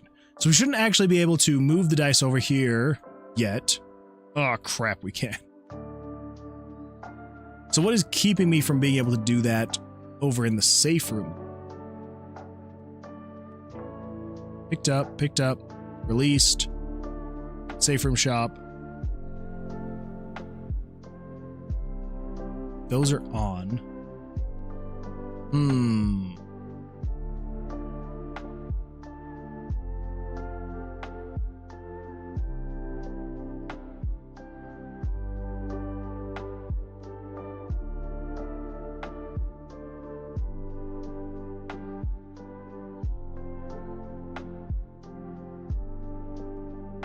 Wait, how am I doing it this over here?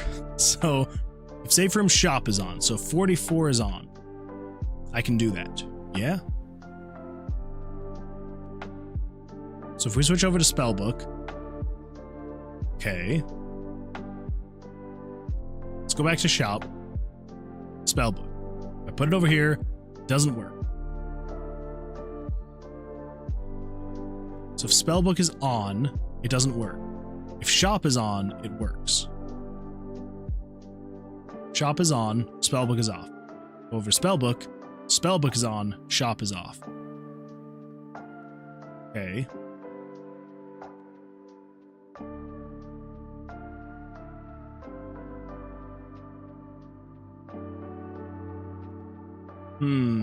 Okay. So over here, we're gonna say that's all set to action button. So in here,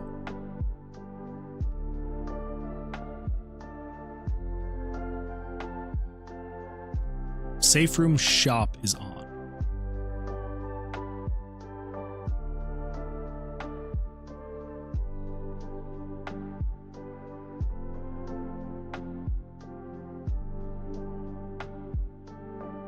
Oh my gosh. Okay. Trying to remember how all of this is working. This has been a while since I made this event here. So we've got released. All of this is if released is on. But then also if safe room, so 44, 43, and 45. So 43 through 45. Okay. 43. Oh, safe room shop is on. Why? What is turning on safe room shop?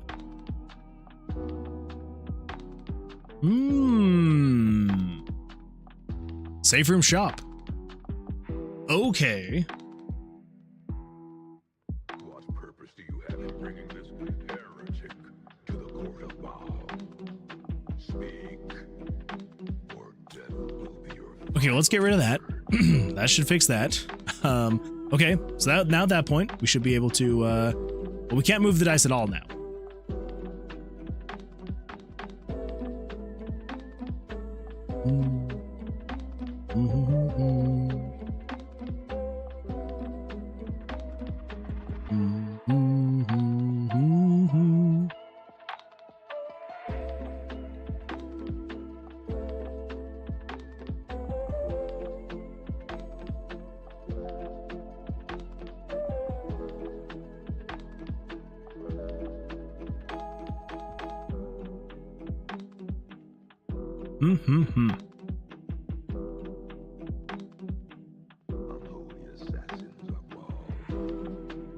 Why can I not remember how? Because here's the thing. So we want you to be able to move your dice around your spell slots. But we don't want you to be able to sell them unless safe room shop is on. Makes sense.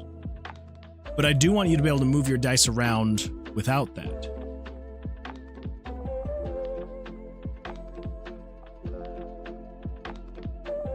So I think what we're going to do is if we come over here, so on released, let's copy this page.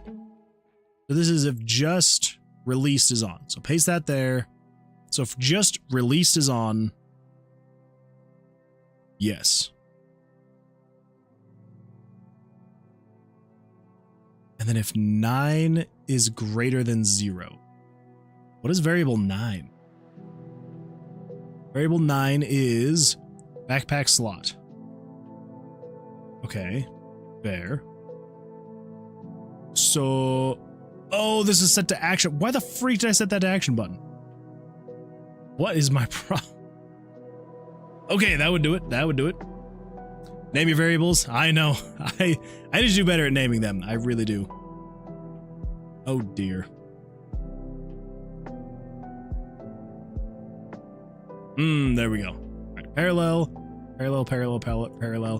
I'm usually decent at naming my variables. I know from what you've seen, that's not exactly the case. But I swear I'm usually way better at actually naming my variables proper things, aside from some variables that we will not name. There may or may not be a variable called free real estate. And I don't remember what it is. I do not remember what it is. But someone jokingly said that we should name it free real estate because it used to be a thing and then it was empty and I didn't know if it was anything that needed to be saved. And I think we confirmed that it was nothing that needed to be saved. And so instead of just removing the name, we just called it free real estate. So, you know, it is what happens. Okay, so if this is the case, we should be able to, so we should be able to turn on safe room shop. So over here, if you click on rescue sibling, final, okay, down here, dialogue,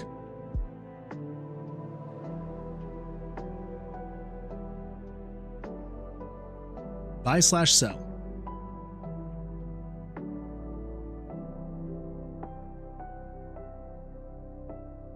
If you click on that, Loki says might have been me. I don't know. That sounds like something you would have suggested. I can't remember either. But I do know that it's still there. If we come over here. Actually, I can't remember. Actually, it may have been a switch, not a variable. There we go. Variable, switch 62. It's free real estate. Yeah. All right. So, let's see here. Let us see. Yeah. So here is where we actually need to, oh my gosh. Freaking having a stroke over here.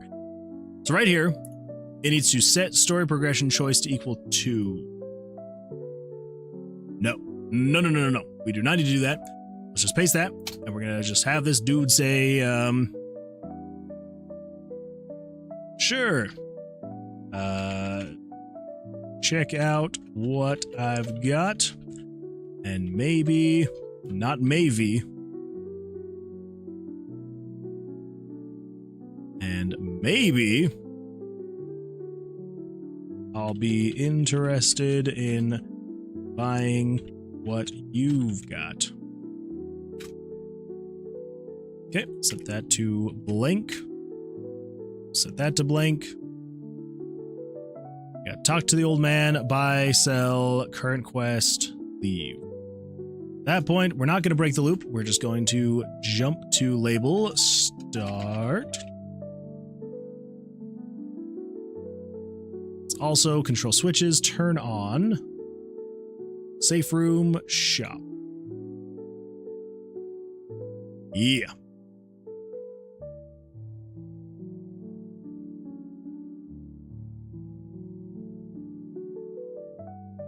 Now, if you leave, we want to turn off shop.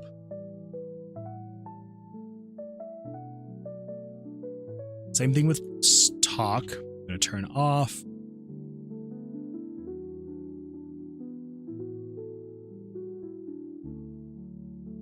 wealth, find and kill, save the town, learn from the best. Pile 1, going to turn that off. /sell, you're going to turn it on. Request. Going to turn you off. Blink. Leave. Okay. So, we come in here. We say... Lydia says, my enemies keep moving into each other stupidly. Stupid enemies. Well, that's not fun. I'm sorry. Are they moving at random, or are they moving in a direction that they've been instructed to, but it's not the direction you are meaning to? Because I've had that happen a lot. Too many times. Way more than I would like to admit. So we visit the Mage Guild. We go, perfect. And then if we buy/sell, they're moving at random, by random behaviors, and just disregard each other. Yeah, trying to get NPCs and events to actually interact with each other in such a way that actually makes it look good. It's quite the feat, honestly. You'll get there, though. I believe in you. So if we buy/sell, sure, check out what I've got, and maybe I'll be interested in buying what you've got. So we do need to change the image so that it's actually showing their inventory, but I can now sell, so I can't really see it, but now I've got 1,010 gold. I come down here, now I've got 1,020, 1,030. You can't merge in here. That's good. Then I can purchase.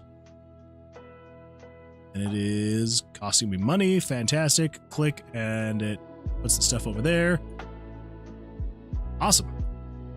Now, if I were to leave, it's going to all stay there, which is not what we want. But we're making progress. We're getting there. We are getting there. Okay. So what is the plan?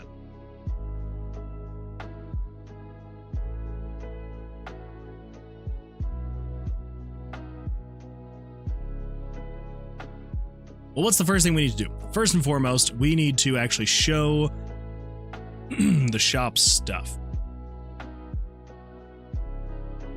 Showing shop inventory. Let's copy that.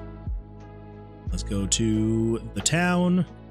Over here, NPC 1 dialogue. If you click on dialogue 1, buy/sell. Here we go. Sure, check out what I've got, and maybe I'll be interested. So then right here, this is where we need to actually turns on safe room shop. Paste that there so it shows the shop inventory. Does all of that. Okay, so then we need to actually... So if game variables 1081 is greater than... Okay, so we need to then delete image layer 61 through 75.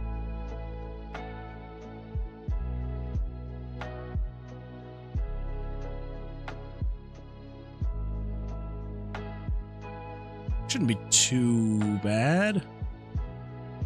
Yeah. Rain is expected in 1 hour. That's weird. Okay. I really wish there was a way to just be like, you erase picture 1 through 40. It should be so much easier. So much easier. All right, so we need to erase 61 through 75. So basically what we just need to say is right here, if you click on current quest, it's actually come up here. So we've got talk.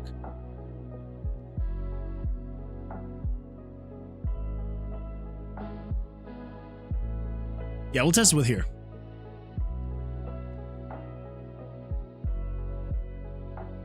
Is there a good universal place to put this? I don't think so.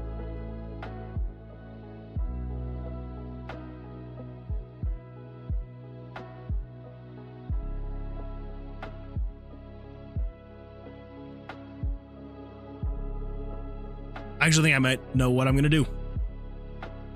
I'm going to create a common event, and this is going to be called erase pictures through ... And basically what we're going to say is we're going to say this is a loop, and we're going to say let me pull this up really quick because I cannot remember for the life of me. Come on. Be good to me. Cannot for the life of me remember the script call. Erase picture. Well, that is easy enough. All right, I should have been able to remember that. So, if we come in here, we're going to say script, and it's going to be game screen dot erase picture 1. But it's not going to be 1. We're going to say, excuse me, we're going to say, based off of variables, I think we want 911 and 912. Let's actually do 912 and 913. So 912, 913. Yes. So basically 912 is going to be the starting point and 913 is the ending point. Lydia says it's not even that bad. All I need is to figure out a logic that otherwise that overwrites their movement when they are too close to each other. That's fair. Yeah, I mean, it may not be bad, but it does take a little bit of extra work. So completely understandable, but yeah, you'll get there. It'll get there. Just takes a little bit of time. Nick says I gotta go. Bye-bye. No worries, Nick. Thank you for being here. I appreciate it. Hopefully we'll see you on the next one. But until then, take care and good luck. Yeah. Chemistrinic says, did you know that there is more planes in water than submarines in the sky? I feel like I did know that one. Thank you for making sure that I was aware. Thank you. Okay. So, yeah. So, 912 and 913. That is what we're going to use. So, essentially what we can do is say game screen dot erase picture game variables dot value 912. So, instead of just saying erase image layer 1 or 2 or 3, we can base this off of a variable. So yeah, so game variables 912. So whatever that variable is equal to, it will erase that picture. And then we can just say add 1 to random number 2. And then we can just say conditional branch. If the variable 912 is equal to 913, we're actually going to say if you are greater than this. Should make it a little bit easier for actually the, it should make it easier for myself. So we're going to say if you are greater than 913, then break the loop. It ends. There we go. So technically I could just copy and paste this any place where I needed to erase the images, right? But what we're going to do instead of having this, we can just come in here, over to here. We're just going to say, right here at the very beginning, we can just say control variables, set 912 to equal, what was it, 61? Is that the starting point? Yeah, so 61 to 75. So yeah, so set U to 61, set variable 913 to 75, and common event, erase pictures through. Yeah. And then that should be all we need right there. That will allow us to erase image layers 61 through 75. Yeah, that should be it. That should be it. And then we just need to make sure that we do this at the beginning of basically each time you click on top. So I think if we put this here, so that's on released. 3 equal to 0, 2, 3, 4, 5. Okay, yes. So we shouldn't have to worry about it here, because it's when you clicked on talk, it took care of it here. Let's also just add a comment. Just 4 lines of code isn't that much. So erase pictures 61 through 75. via common event. 'Cause why not? Commenting is always a good time. So yeah, so that should be for everything talk. And then you've got buy and sell, which is what is showing that, so we're good there. And then current quest, I believe if you release here, you should just be able to do that. Blank, nothing, leave, that. Then over here on the buy/sell, we also want to change this to town UI 4. Same thing here. Current quest. Change you to 3. Blank, leave.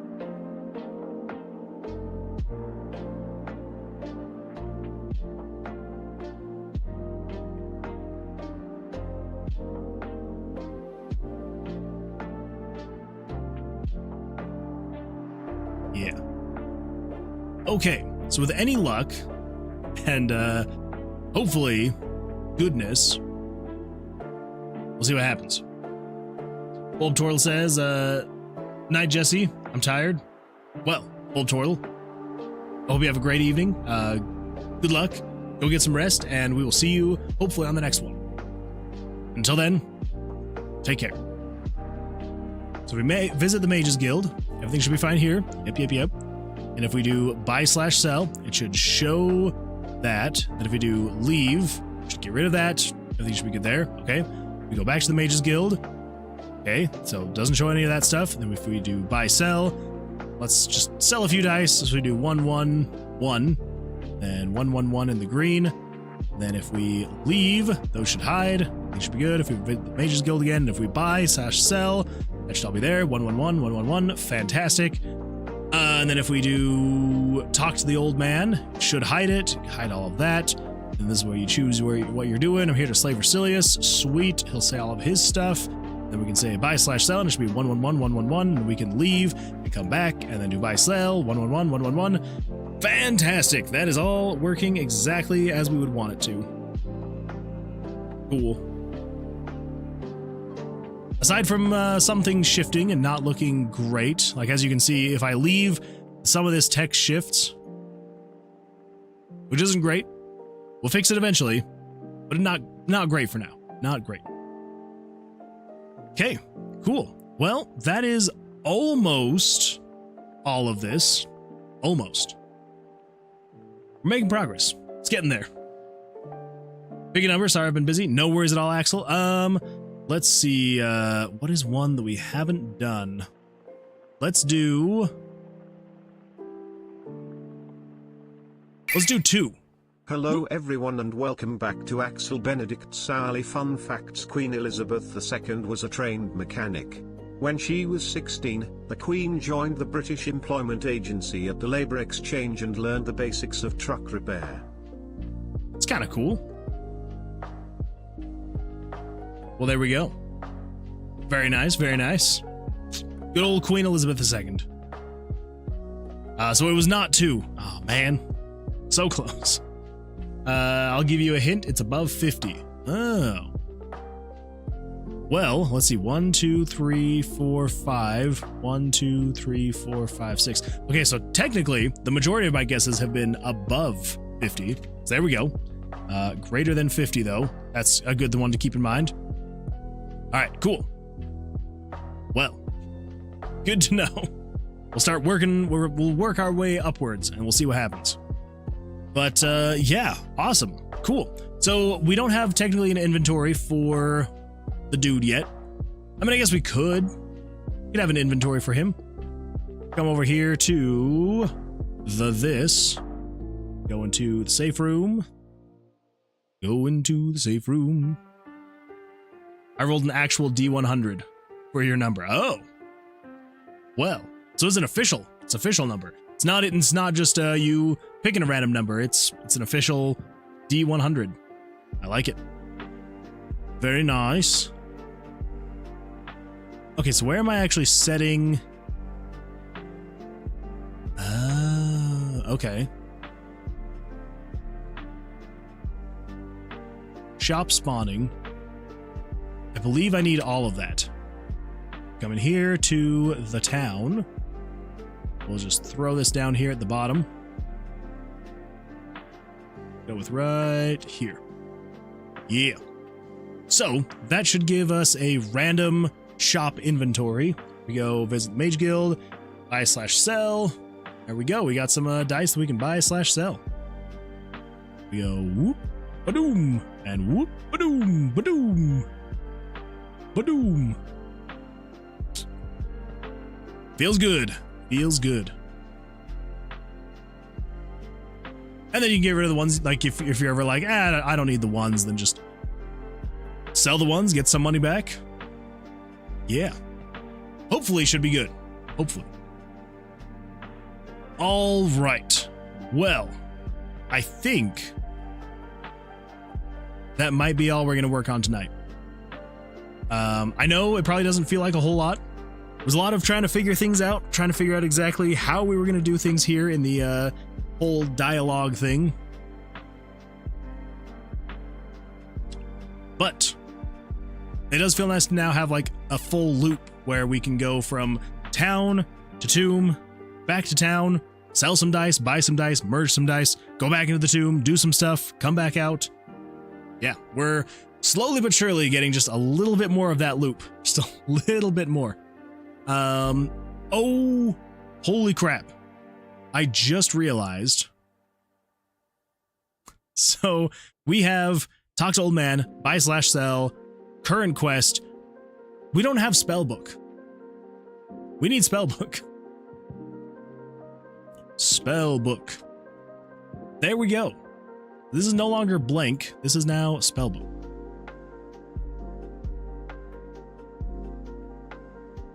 Is it one word? Spellbook? I think it might actually be one word. Yeah, we'll see. Spellbook. There we go. All right, so next time we will get a little bit more of like the spellbook actually working, but we'll see what happens. But for now, I think we've got a good foundation for the actual dialogue. I know I said that last time with the other guy, but it's like this one feels a little bit more stripped down, something that is actually going to be possible to do myself and not have this take until next summer to the point where it's actually releasing. So Lydia says, hey, check it out. Ooh, let's see what's going on here.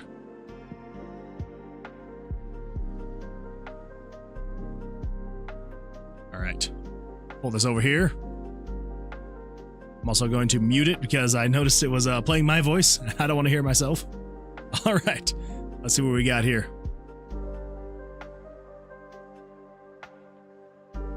Hey! Holy smokes. That is really cool looking. I love it. I love it. Dang. That is super cool looking. I really like that, Lydia. You are doing some great work. I love it. I love it. Well, yeah, that's looking really good. Me trying out the logic, me trying to logic out my AI. Well, it seemed like you were succeeding. So, 2 thumbs up there. Very nice. That's like really cool to just like watch, like seeing the lines like draw in between all the different enemies and things like that. Very nice stuff. Love it. All right. Well, I think on that note, we're going to say, I think that's the end. So, thank you all for being here. I appreciate it. And, yeah, hopefully everyone has an absolutely fantastic evening or a great rest of your day or afternoon, morning, wherever you may be in this great big world of ours. Hopefully you have an absolutely fantastic one. We'll see you here on the next stream. So on Tuesday, it's going to be the next stream. So same time, same place, 8:30 p.m. Mountain Standard Time. So adjust accordingly to however that would be for you. Or you can also see on YouTube, I have the live streams scheduled for the week. And I also have my schedule up on Twitch. So, you know, hopefully should be easy enough to find, hopefully. But yeah, until then, everyone, take care. Thank you all for being here. If you're new here, make sure to follow or subscribe, whichever platform you may be on. And yeah, I will see you all on the next one on Tuesday. Until then, take care, farewell, and yeah, go get some rest if it's late for you. If not, then don't. Let me go now. Goodbye.